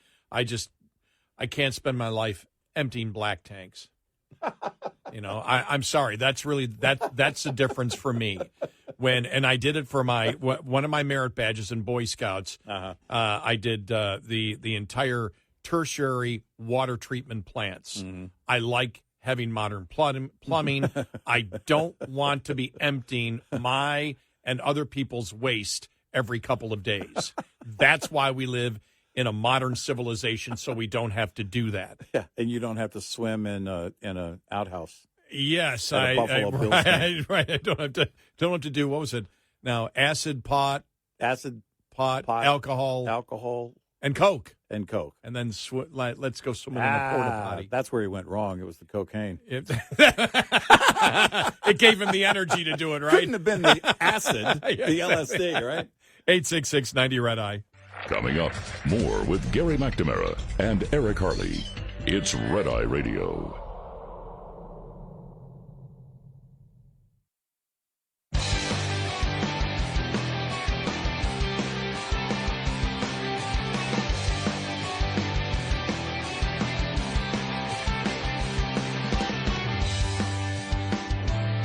It's Red Eye Radio. He's Eric Harley, and I'm Gary McNamara. You know, at the top of the hour, I went out and I searched and I found the fire alarm. Yeah, down the hall. How many years have we been in these studios now? A while. And I had to ask you the other day after the Representative Bowman story came out in Congress. I said, "Do we have fire alarms in here?" And you went, "Yeah." So I just went during the top of the hour and found the closest one to us, and it's like, okay, you've got to push in, and I think when you push in, it falls apart. Then you just pull down on it. You should go check.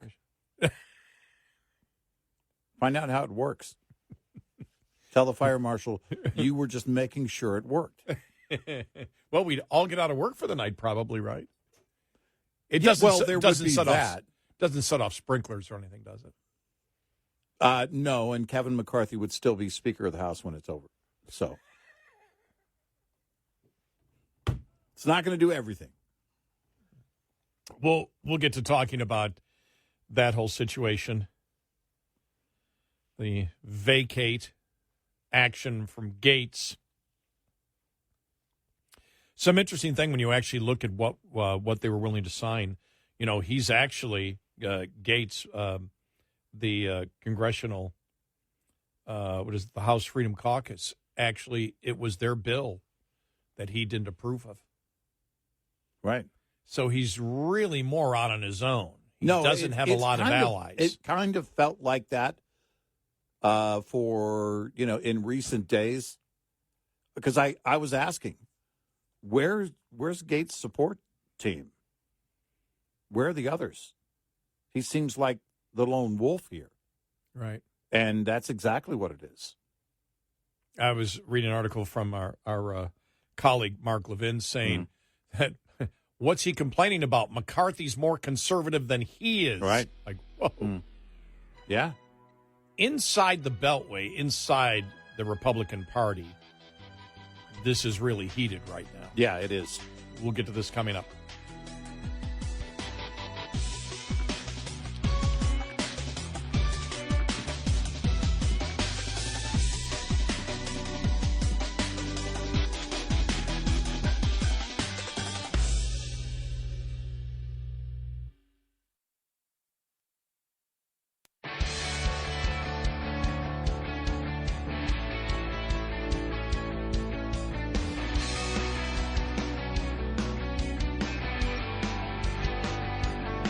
Five hours a night, and still not enough. Listen to our podcast, available on the app and on our website, rediradioshow.com. And I'm Gary McNamara, along with Eric Harley. And we want to welcome a new sponsor, Extended Optimum. Drivers, is your engine or chassis warranty expired? Used truck coverage options are now available from the pros who built your truck. Learn more at extendedoptimum.com. Extendedoptimum.com. We welcome Extended Optimum as a new sponsor here at Red Eye. All right, the whole Matt Gaetz situation. Wanting McCarthy out. Doesn't really have a lot of support with the information that came out of what happened over the weekend. And the fact that the bill that McCarthy actually worked on, it all made sense, the articles that I read, piecemealing all the different articles covering it from a variety of different publications, because Friday he had a 45-day bill that the House Freedom Caucus, the conservatives, approved of. Right. And that's where he came to the conclusion that they would only approve something that they knew the Democrats in the Senate would not approve. And then you go from that negotiating point on at that point. But that did cut, as we know. Matt Gaetz was one of four that did not vote for it. But the House Freedom Caucus was behind it. And that's what's caused the problem here. It's what is the solution that Matt Gaetz wants? Right. What does he want? Does he wish to shut down government for an argument you can't win right now? For a debate that you can't win right now? Well, that's it. If you're asking for a unicorn that you know is not going to happen, then what's your point? And why are you alone on this? You know, there's the. I get fighting. We go back to Paul Ryan and how many in 2016, after Trump won, were calling on Trump. Look, you got to get rid of the Republicans. Got to get rid of Paul Ryan as Speaker. And he wouldn't go back and rework the deal and everything else. And Paul Ryan's street cred as a conservative was all but gone at that point.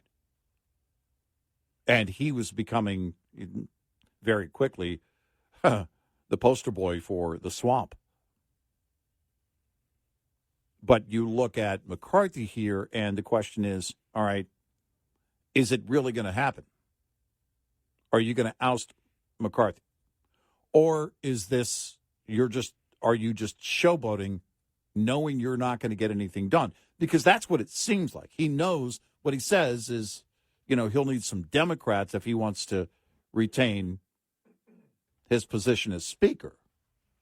And so he's either gone or he's there and he's working on behalf of a handful of Democrats as well as other Republicans. And then that's not going to make a massive impact. That's not going to move the needle because you're not really changing anything about what's going on, and that is the political will to stop this enormous spending. Well, when we go back to 2015, right? Mm-hmm. 2015 when, because it was all going on during the primary. When Paul Ryan became Speaker, and Boehner was out. Mm-hmm. Remember, the threat to vacate was there for Boehner. Mm-hmm. So Paul Ryan became the Speaker, and then he would not renegotiate what Boehner had done with the Democrats, and that's when you really saw the blow up of the swamp. Yeah. That's where it really came from. And it's interesting when you think about it in 2015, the swamp was Republican leaders who wouldn't cut. Yeah. Today, what's the swamp? The concept of deep state. Mm-hmm. Weaponizing DOJ and deep state. And it's actually completely different. Mm-hmm. But you and I remember, because we covered it, and we try not to live in the bubble of today. We'd like to have memories. We like to keep our memories intact. It just helps to put things in context. But that's where we believe Trump, that's where I believe that's when he really took off. When he started saying the swamp, and that made him an independent. It really did. I mean, the other stuff that he talked about, had been talked about by Republicans before, but he was building a coalition of supporters on Make America Great Again, which was an economic point that he was trying to make, and basically looking post-World War II. Mm-hmm. And what we saw, that type of economic expansion, that was the political rhetoric that he was involved in, and very successful, because people looked at him and said, okay, he's not a politician, he's a business person. This is a guy that can make things that can make things go. And then on the border, he was viewed as being, serious about the border. He was pulling that off. This is early on in his campaign, but he was pulling it off and gaining support. But I think what coalesced everything is when he came up with the swamp. These are the people that will not, they will not, keep the federal government at what the proper size, should be, which is don't expand it, don't make it where it's a part of every stinking little part of your life, and stop agreeing with Democrats to lead us to bankruptcy. But that was really in the late summer, early fall of 2015. Mm-hmm. 6 months later, Trump was, because it was pretty humorous. 6 months later, Trump said, okay, let's give pennies on the dollar and pay off the debt. Mm-hmm. It's like, you can't do that. Mm-hmm. I remember arguing with people who would call, sure he can. He's a business person. He can make it so you just pay 50 cents on a dollar for the debt. No, he can't. No, he can't. It would cause a global implosion. Right, and then Trump sort of dropped that, But we noticed the change at that point in the Republican Party when it came to debt, which really accelerated very quickly between 2015 and 2016. I remember also then Trump was talking about the fact that, well, rates are so low, we should borrow trillions of dollars for infrastructure. Mm-hmm. And we were like, no. And Trump supporters were like, yes. And at that point, we said, okay, there's a faction. There's just not one faction of people that voted for Trump or support Trump even today, even though there's fewer coalitions than there were back then. But one of the coalitions was an extremely populist coalition, which still exists today. And you can tell it exists today, and that Trump is attempting to cater to it with some of the things that he's already talked about. Right. Protectionist policies on trade, subsidizing the things, that, and I remember we got it back when we talked about, Trump in Lordstown. Well, Trump knows the right things to subsidize. And goes, no, he doesn't. No, he doesn't. Stop it. No. And so, but when you look at it now, when you go back to 2015, there was still a concern of the public, about the Republicans, about debt. Being that you and I had paid so much attention to it, when Gaetz comes out and says, I'm talking about the debt, and we've got to stop this spending, and we've talked about the House Freedom Caucus, but the fact is they were the ones that came up and approved of that bill, which Gaetz did not approve of. And you're like, okay, Gaetz is on this island alone, saying the kind of things that you and I have said in talk radio where you have to get to, but knowing you can't get there now. Right. And then I'm wondering, because when he talks about cutting spending, to me, it relates to me, and I know it relates to you. Because the first thing I was talking about 34 years ago was the national debt when I became a talk show host. That was topic number one, because there were huge protests going on across the country, clean sweep of Congress, get these people out, we need to cut the debt. And I believe the debt was less than $4 trillion at that time. Yeah. And so, and so it's something that I relate to. But then I started thinking, is this going anywhere outside the Beltway? Does anybody care what? Well, does anybody care? Any Republican really care about Matt Gaetz? And I'm not talking about. I'm sure there's some people out there listening to the show that do. I'm talking the masses. Are there masses of Republicans relating to what he's saying? That's the problem. And because, look, I would love to see this huge groundswell of most every Republican, whether they're taking on McCarthy or whatever, going full force based on too much debt. But that's not what's happening here. Here's who he has. He has Andy Biggs in terms of Gaetz and his support.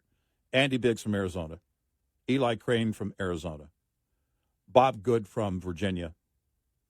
They all said on Monday they'll support Gaetz' move. Tim Burchett of Tennessee said that while he's still praying about it, he said that my conscience is telling me to vote him out. So you've got a handful of Republicans. That's 4. And Gaetz would make 5. Right. So and Chip Roy's not even backing him. Well, and at this point. And there's the bigger problem. The bigger problem is why don't we have all the Republicans screaming about the national debt to that point? It's because the rank and file Republicans aren't there. And that's the most frightening part of all this, is that you and I watched it happen over the last 18 years. Slowly, it started to erode. After, during 2009, the banks got theirs, I want mine. These were people calling us, telling us they were conservative. And then at one point, you know what? I'm a conservative, but we need to look at single payer. All these things where it was like, what universe are we in? When you and I were screaming about the debt when we first got together, and I've been screaming about it for 34 years, but when we did 18 years ago, Matt Gaetz was 23. Wow. Yeah. And, and back then, It was the rank and file. Everyone was screaming about it. Remember TARP 1? Yeah. TARP 1 didn't get done on the first vote because conservative, rank and file conservatives shut the phones down on Capitol Hill. When you said shut the and it came out phones, I was like, oh my gosh, he's not going there. So glad he said phones. Oh, so I believe me. I don't know why. I mean, when you said shut the, oh no. Yeah. And then I heard the that PH sound. The P sounding like an F. Yeah. I was quite concerned. Yeah. No, but that's the greater concern here. That's really what scares me is that we only have 5. I'm not look, Matt Gaetz or not Matt Gaetz. It's not about the people. It's the idea of where the rank and file voter, Republican voter, fiscal conservative is right now. Somebody find me a room full. Somebody find me on Capitol Hill so many Republicans that are standing up at that stage that they fill the stage and they're pouring off of the stage because there are too many to fit the stage. Where is that? It's been gone for a long time. 866-90 Red Eye. Coming up, more with Gary McNamara and Eric Harley. It's Red Eye Radio.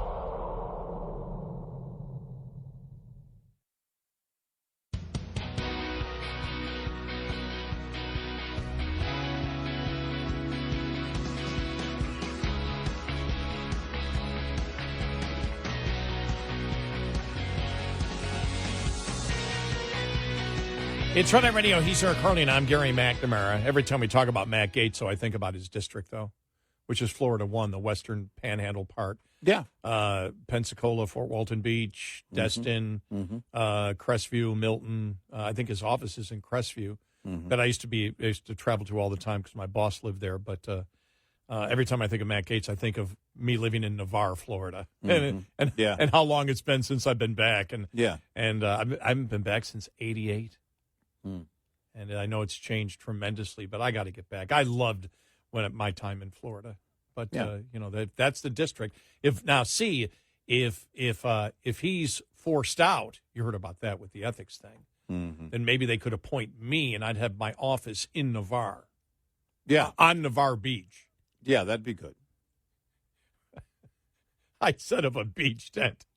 That would be my office. There you go. Or one of the condos right there. Because they don't have a lot of condos, but they've got some real nice ones.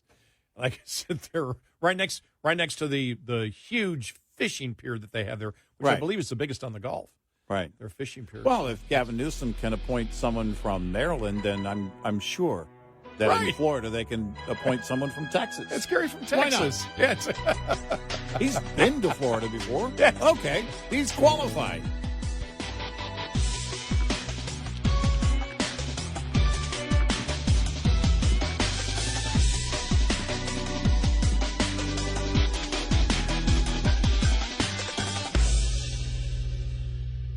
This is Red Eye Radio on Westwood One.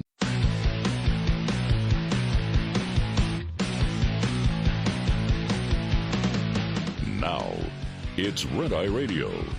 Gary McNamara and Eric Harley talk about everything from politics to social issues and news of the day. Whether you're up late or you're just starting your day, welcome to the show. From the Uniden America Studios, this is Red Eye Radio. And he is Eric Harley, and I'm Gary McNamara. Good morning.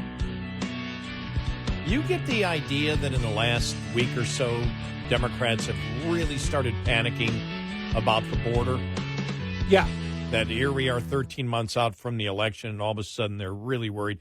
You and I were listening to some audio. I was listening to MSNBC and Morning Joe, who, by the way, used to be the representative for Florida 1, Matt Gaetz' district. He was stating that, they've got to do something. I mean, they can't sit there and say, we're going to Central America.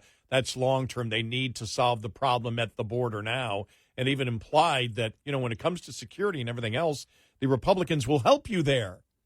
But I've just noticed this panic, it seems like, in the media over the last couple of days. I want to play this. This was from Sunday on Face the Nation, okay, with Margaret Brennan and Kevin McCarthy. Okay, just listen to the back and forth here. Listen how she. I'll play it. We'll comment after. Here we go. Are we going to be staring down another shutdown? Well, it all comes to the Senate. The Senate hasn't done one thing. But in the House, are we going to be facing another shutdown November 17th? No, because the House is doing their work. We've already done more than 70% of it. So compare this to the Senate.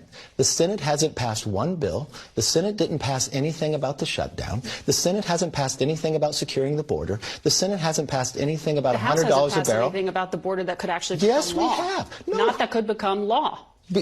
That's your opinion. The House is its own body. The Senate is its own body. We're not going to surrender to the Senate. We pass what the American people want. I will tell you each and every day, and don't take my word for it, you're going to have the governor of New York on it who told people to go somewhere else. The New York City mayor literally says it's destroying a city. No, let me answer your question since you said we wouldn't do something. Do you know the governor of Massachusetts has declared a state of emergency? This is one of the #1 crises as far from the border as you can see. But you can hear her. It doesn't matter that the Senate hasn't done anything. And he goes, well, the House has passed it. The House has passed our legislation on it. Well, not anything that can become law. Well, no, because we're our own body. We passed it. You said we're doing it. Now the Senate needs to do it. Right. And when the Senate needs to do it, then we'll go to conference. Right. It's like, no, the entire responsibility. Why aren't you signing it into law yourself? It's just amazing. But you can tell they're panicking. And then when Clinton decided to get involved in it, on the migrants in New York, get them jobs, get them work permits, have them pay taxes, whatever. When Bill got involved in it, you're like, okay, he knows what a disaster this is for the Republicans. But then Hochul backs off. I'm blaming for Democrats. The what? You said for Republicans, it's a disaster for Democrats. For Democrats, yeah, disaster for Democrats. Then Hochul comes out and all of a sudden backs off. I'm blaming the administration. And then Adams, I'm going to go to Mexico. Mexico? The problem is all created from the White House. Right. The White House caused this crisis. Right. They don't wish to solve it. And then when they start talking about you and I were listening to the Morning Joe, where he actually said Biden's accomplished so much more on the border than Trump has with his fake wall. What? Yes. The hell are you talking about? I mean, what type of delusion? And then it's like, but it's time for the Democrats, and it's time for Congress to get there and talk about border security and talk about more judges and talk. Well, Republicans aren't holding that up. Right. If you went to Republicans and you said on the border, what do we want to do? We want to ensure we as Congress. Number one, we reiterate, if you want to file asylum, you stay in your own country except for a few exceptions that you must prove at the border. Something that is so well known to us. Oppression in some countries, something like that happens at that moment. Right. But not economic. We don't do what we're doing now. Asylum in Mexico. You don't get to do it here. And if you come here, we turn you back. Yep. Now we're going to hire 1,000 more asylum judges. Mm-hmm. We're going to hire 100,000 more, 1 million more, 50 million more Border Patrol agents. 1 trillion more Border Patrol agents. Okay. Maybe we might go too far on that. We're going to build a human wall. A human chain. But Republicans aren't stopping you from security at the border. The administration is. And they know it. They know it, Eric. Yeah. They know it. Yeah, and so they do the only thing they've been able to do all along is blame Republicans when this is not about Republicans.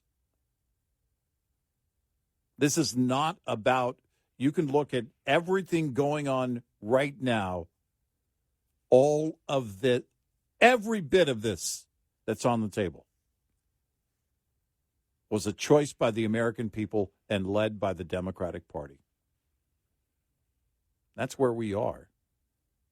The border's broken because Joe Biden broke it. This is happening because Joe Biden did it. And Democrats, you know. Hochul knows. Bill Clinton knows. They're all panicking for a reason. This is not going to be fixed without this administration doing something drastic, and I mean 180 degrees from what they started with. And let's, Mr. Scarborough, let's stop pretending to be stupid. This is happening because it's what Democrats want. Yep. Democrats want this chaos. They created it. They could stop it. Yep. So don't sit there and say that they need to reach across the aisle or do anything like that. No. Or that the Republicans need to reach across to them. Any of the solutions to this problem can be stopped by the president because he created it. And if the situation has gotten worse because he created it,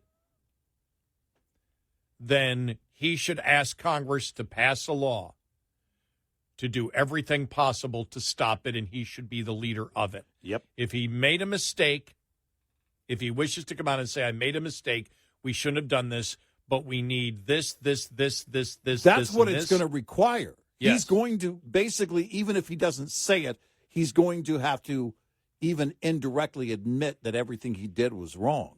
Right. And we're talking about Joe Biden, and they know that's not going to happen.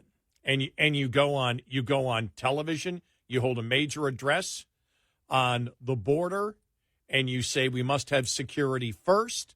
We want more judges. We want more security. We want the holes in the border to be closed. Mm-hmm.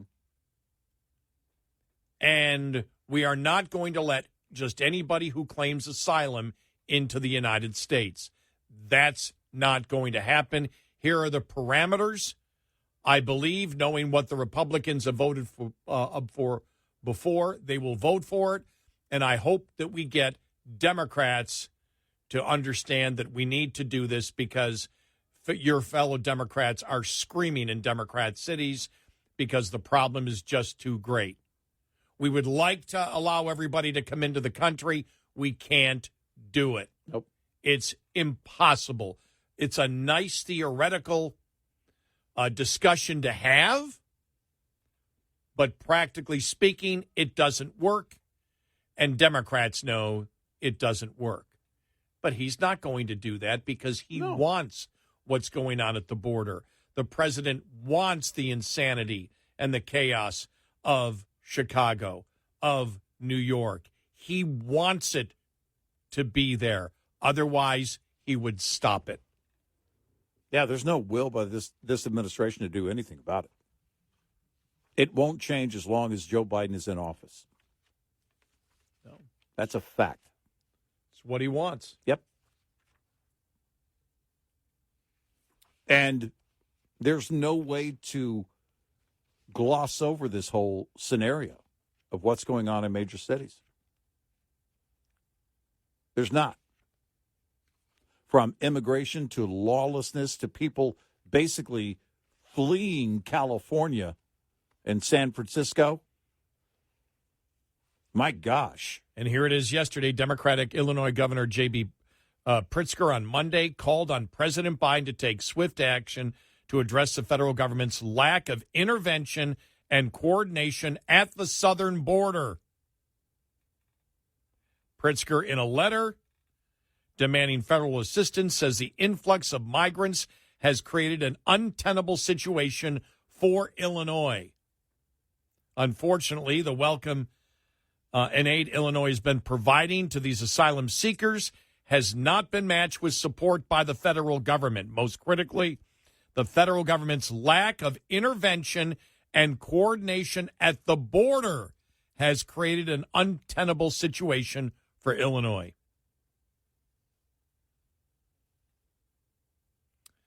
Some 15,000 migrants have sapped Illinois of resources in the 13 months since the arrival of the first bus of asylum seekers from Texas, Pritzker claimed.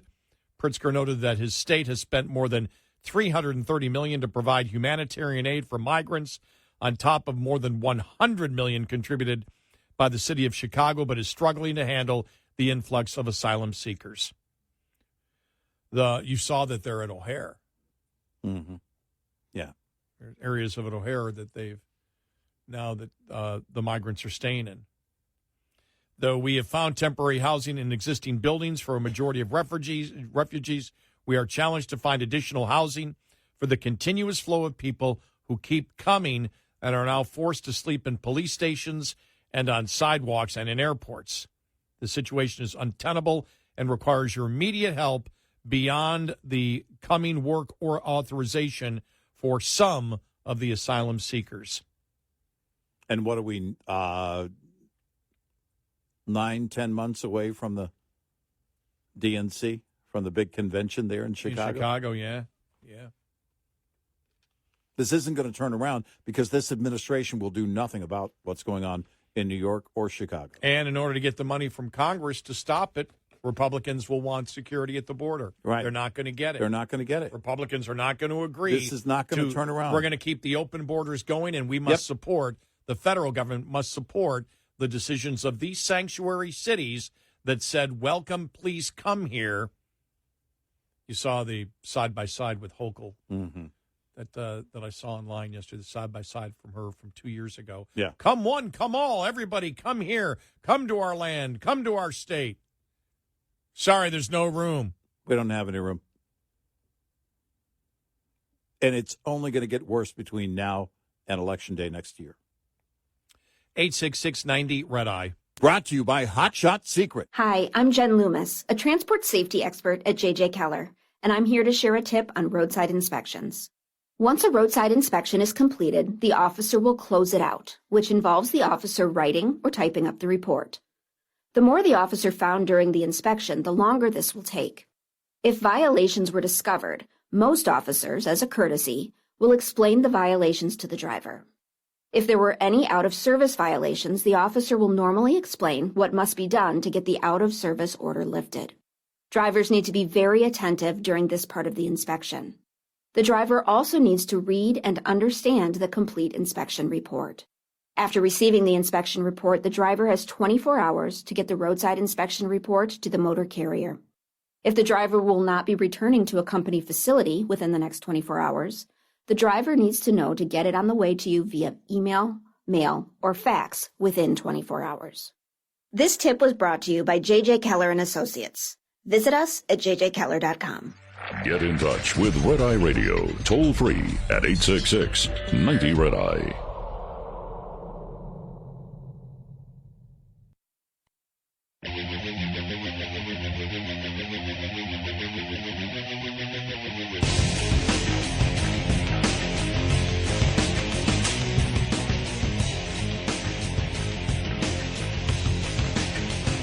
It's Red Eye Radio, and he's Eric Carly, and I'm Gary McNamara. Who will be the next special guest, or should I say witness, at the next impeachment inquiry? Details coming up following the bottom of the hour. We'll tell you who they're looking at. All right. That'll be interesting. I will watch that. Well, I watch it anyway, but that I will definitely watch, this testimony. Just a poll that was taken on something that we talked about yesterday. RFK Jr. running as an independent would help former President Donald Trump and hurt Biden in the general election, a recent Echelon Insight survey found. A preview of the survey shows Trump leading Biden in head-to-head presidential matchup 46-43, a 3-point lead. That's in one poll. In that scenario, 11% remain unsure of who they would vote for. However, with Kennedy running as an independent candidate, Trump's lead over Biden expands by 1 point. Yeah, that's all on the margin of error. Mm-hmm. I'm not going to give this too much credibility at this point. Yeah. His lead over Biden expands to 1 point, growing to 4 points, 40% to Biden's 36. Kennedy garners 14% support. In that scenario, 10% remain unsure, which means he's pulling both from Biden and Trump. We kind of broke it down, and that was kind of my assessment yesterday. Yeah. I could see that. Yeah, maybe more from Biden, Mm-hmm. but still pulling some from Trump. So, and going from 3 to 4 is all within the margin of error. So, yeah, that doesn't. Now, and again, though, it's 13 months out. He hasn't announced as an independent. You know, I can remember. I'm old enough to remember, since this is my 34th year, when Perot had the lead in the polls as an independent. Right. Until he went a little cuckoo. He left, and then he came back. He dropped out, and then he came back again. It was like, you can't do that.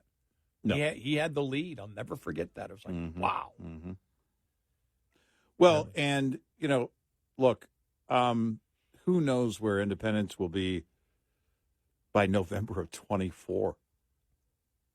You know, it's only 13 months away, but it seems like it's a century. Like there are so many things that could happen between now and November of next year. I don't see much changing in the GOP primary. I just don't know what would change the numbers in the GOP primary. So if it doesn't change, well, then Trump is the nominee. And if Biden is not going to step down, then he's the guy on the left. You know, Cornel West,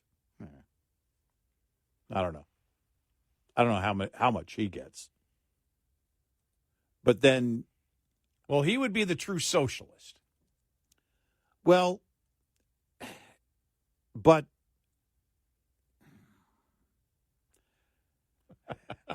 it still is, how do you motivate, how do you get motivated with, I don't think he's the guy.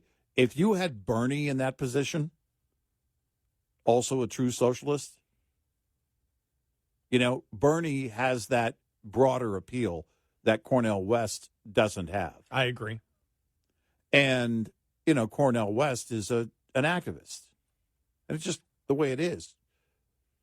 Bernie has run and has won for many years elections. Well, the other thing, too, is I'm not saying that Cornel West couldn't pull in a % vote. No, but he really doesn't. One. He really doesn't have any name recognition. No, he doesn't. He doesn't. We know who he is. Yeah, I just people don't think inside he has the that. Beltway does. Average person has no idea who Cornel West is. Right.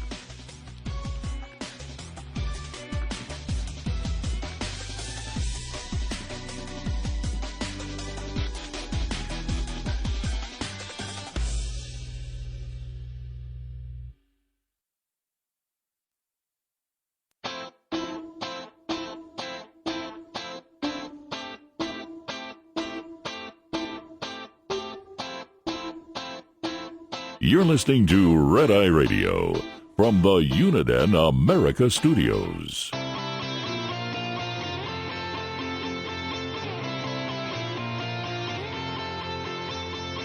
Dum, dum, dum, dum, dum, dum. Red Eye Radio. He's Eric Hurley, and I'm Gary McNamara. Probably you don't want to hear me singing. Yeah, probably. Could we play a Taylor Swift song?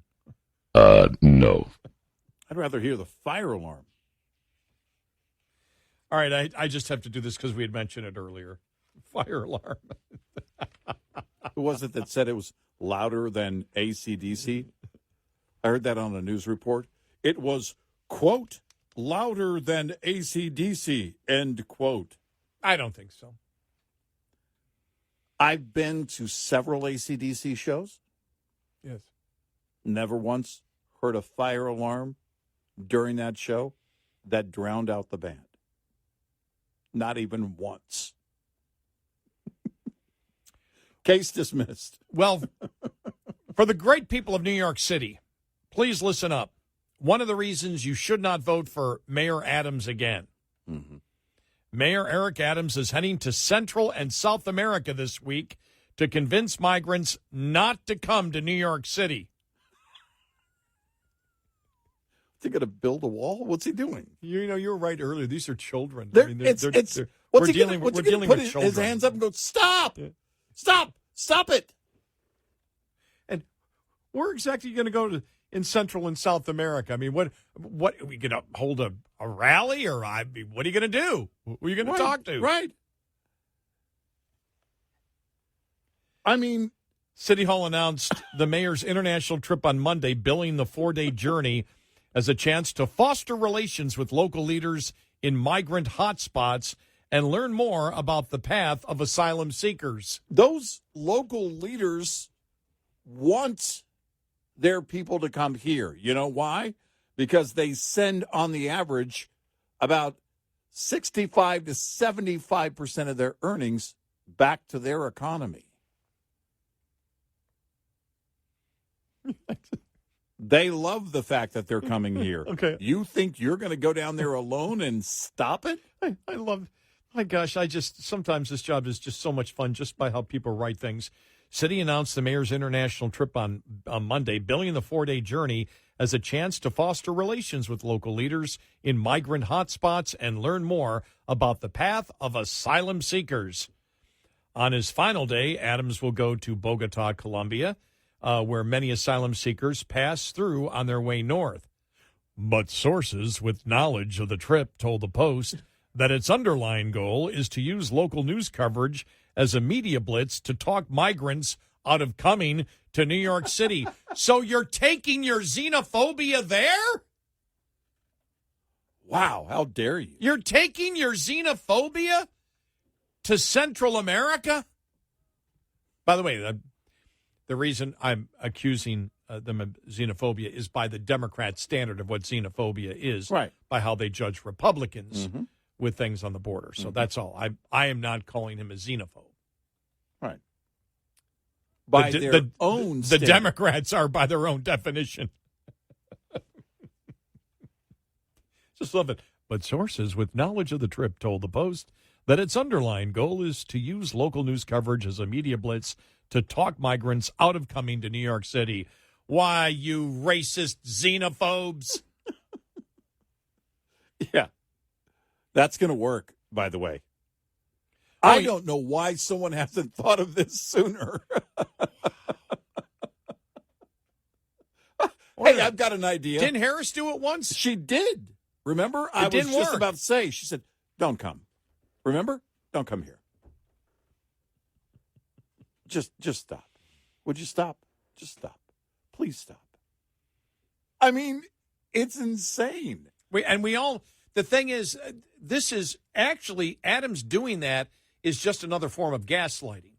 No, it is. Because that's why we laugh at it. Because it's not going to do anything. Why? Because Pritzker,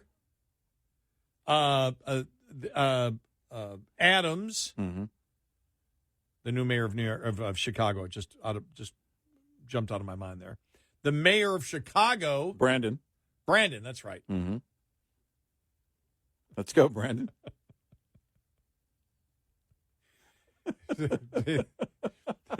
Why don't Brandon and Brandon get together? Los Angeles, the mayor of Los Angeles, the governor of California, the governor of Arizona. The mayor of Dallas is no longer welcome. But mayor of Dallas is no longer in that group. But everywhere else, you all need to go to the White House. You know, Adams going to the White House. Now, here's the thing. If they're not going to open the doors for you, what's he going to do? Stand out at the gate? Hey, hello? Can you let me in? We will not have a wall at the border. We're going to have an open border. But we have a wall for any Democratic governors or mayors that wish to come to the White House. You're not going to get through this gate to see the president.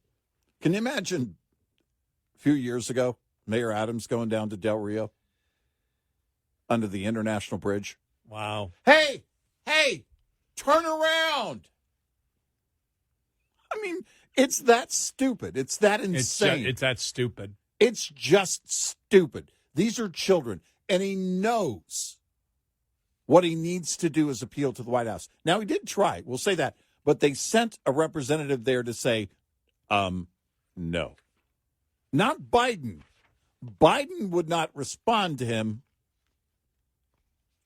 But he decided that, we'll send somebody to New York City to tell him, yeah, we're not doing anything about it. Oh, yeah, the White House made the message was clear. Yeah. Look, you have to pretend that there's a humanitarian crisis, but nothing that relates to the border. Right. You simply say, we need comprehensive immigration reform. We have a humanitarian crisis, but the border is secure. And now I'm going to go down and pretend I'm doing something in Central America, just like Vice President Harris did. Now, do you think he'll take the approach that I take, like with my grandchildren, where they're at the house and I don't want to share my cheesecake? And I go, ooh, it's horrible. You wouldn't want any of it. He'll go down to Central America and go, ooh, New York City, it's horrible. Ooh, horrible place to live. You don't want to go there. Oh, trust me, you don't want to go there. Adam's going to reverse what he was doing a year and a half ago. Ooh. He's going to say, please, nobody wishes to come to New York. Yeah. You don't want to come to New York. Anybody in the United States doesn't want to come to New York. Go to Texas and Florida. Those are the places to go. Yeah, you just don't believe the hype. It's horrible. It's horrible. Yeah. Oh. It's the big rotten apple is what it is. It's just horrible. After he put up all those billboards in Florida saying, come back to New York. Exactly. Where we loves you. Exactly. Come back to New York. Mm-hmm. I love New York. Love is love, New York. That's right. He's wearing a I hate New York shirt while he's in Central. It's got the heart, but it's got a circle around it and a line drawn through it. Oh, you don't want to. No.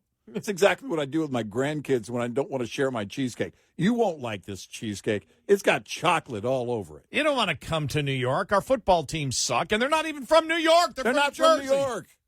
You don't want to do that. And the Knicks. Yeah, worst pizza in the world. It's horrible. It's horrible. You just don't want to be. Trust me, you don't want to be there.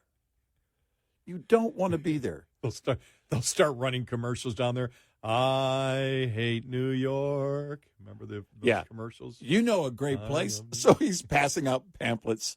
San Francisco. Move to San Francisco. Hey, listen, this is where you need to go here. There's plenty of room because people are moving out by the millions, and there's plenty of room. San Francisco, you'll love it. City by the Bay. So much better than New York. Trust me, I know. I mean, we're dealing with children. We really are. It's just amazing. It's like no one's going to say it. Hochul almost said it. Almost said it. Mr. President, you need to fix the border. You need to make sure that this stops and stops now. Our cities are suffering because of your policy at the border. Yeah. You need to turn this around. Can't do it. They have to. They can't. They have to. No way they're going to do that. They've got to follow. They've got to follow the talking points, which is the border is secure. Yep. There's a humanitarian crisis, which isn't related to the border because it's a secure border. But we need to take care of the humanitarian crisis and total and complete immigration reform to stop what's going on at the secure border. And Chicago. So, am I wrong? Those are the talking points. That's it. Think about Chicago. Oh, you know where there's plenty of room, where it's never crowded? O'Hare. It's never crowded there. We got plenty of room. Wow. Then you have this story. The leaders of a suburban New York county are pointing fingers at New York City Mayor Eric Adams after 31 migrants were discovered crammed into a single-family home in a quiet residential neighborhood earlier this month.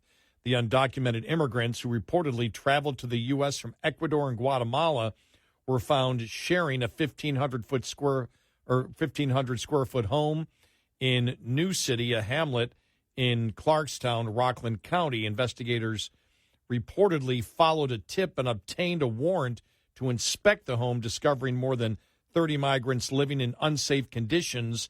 Local officials said children were sleeping in close quarters on bare mattresses in an unfinished basement. The attic and the garage where extension cords and a microwave were also found.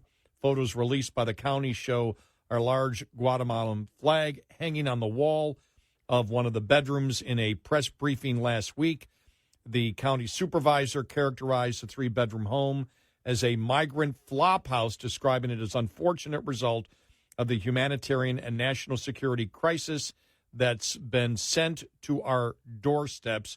We've never seen a situation so dire. Well, welcome to being a border town, because every town is a border town now. By the way, this has been going on for many years. In border towns across America, this has been going on for a long, long time. This is not unique. It is quite unfortunate.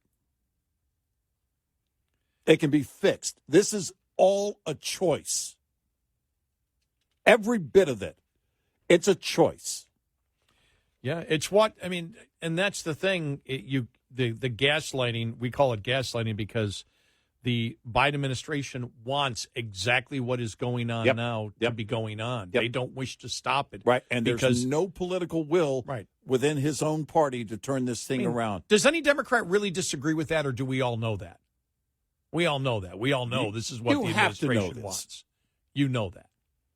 You have because to there's know no way that he couldn't go to the Republicans and, as we stated earlier, and say, this stops now.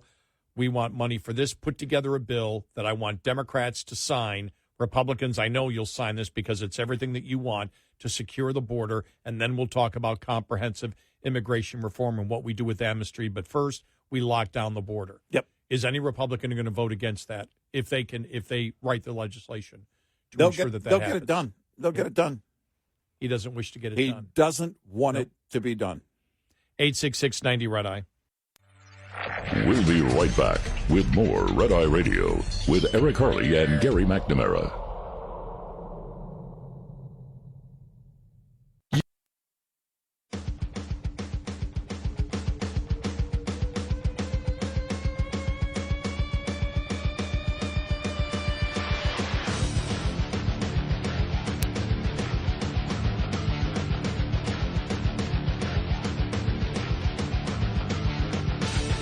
It's Red Eye Radio. He's Eric Harley, and I'm Gary McNamara. We've been pulling fire alarms all night and having fun. But just because we're trying to accomplish things, that's why we pulled the fire alarm. Yeah, it's how we start our day. Yeah, exactly. That and some AC/DC and some coffee. Nice cup of coffee and pulling a fire alarm. What a way to start the day. Right.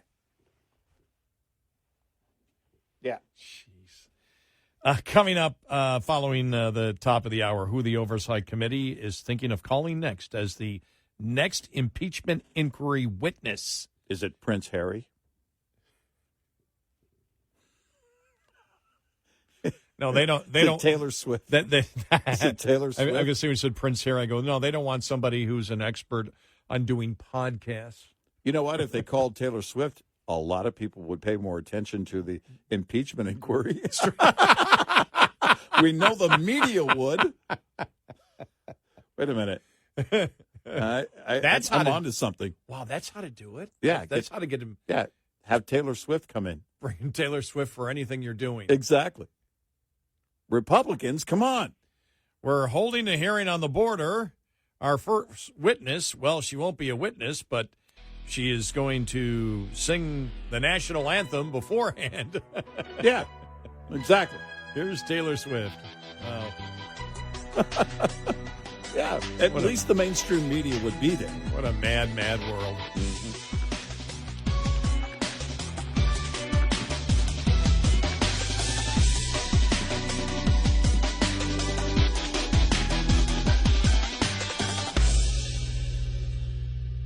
This is Red Eye Radio on Westwood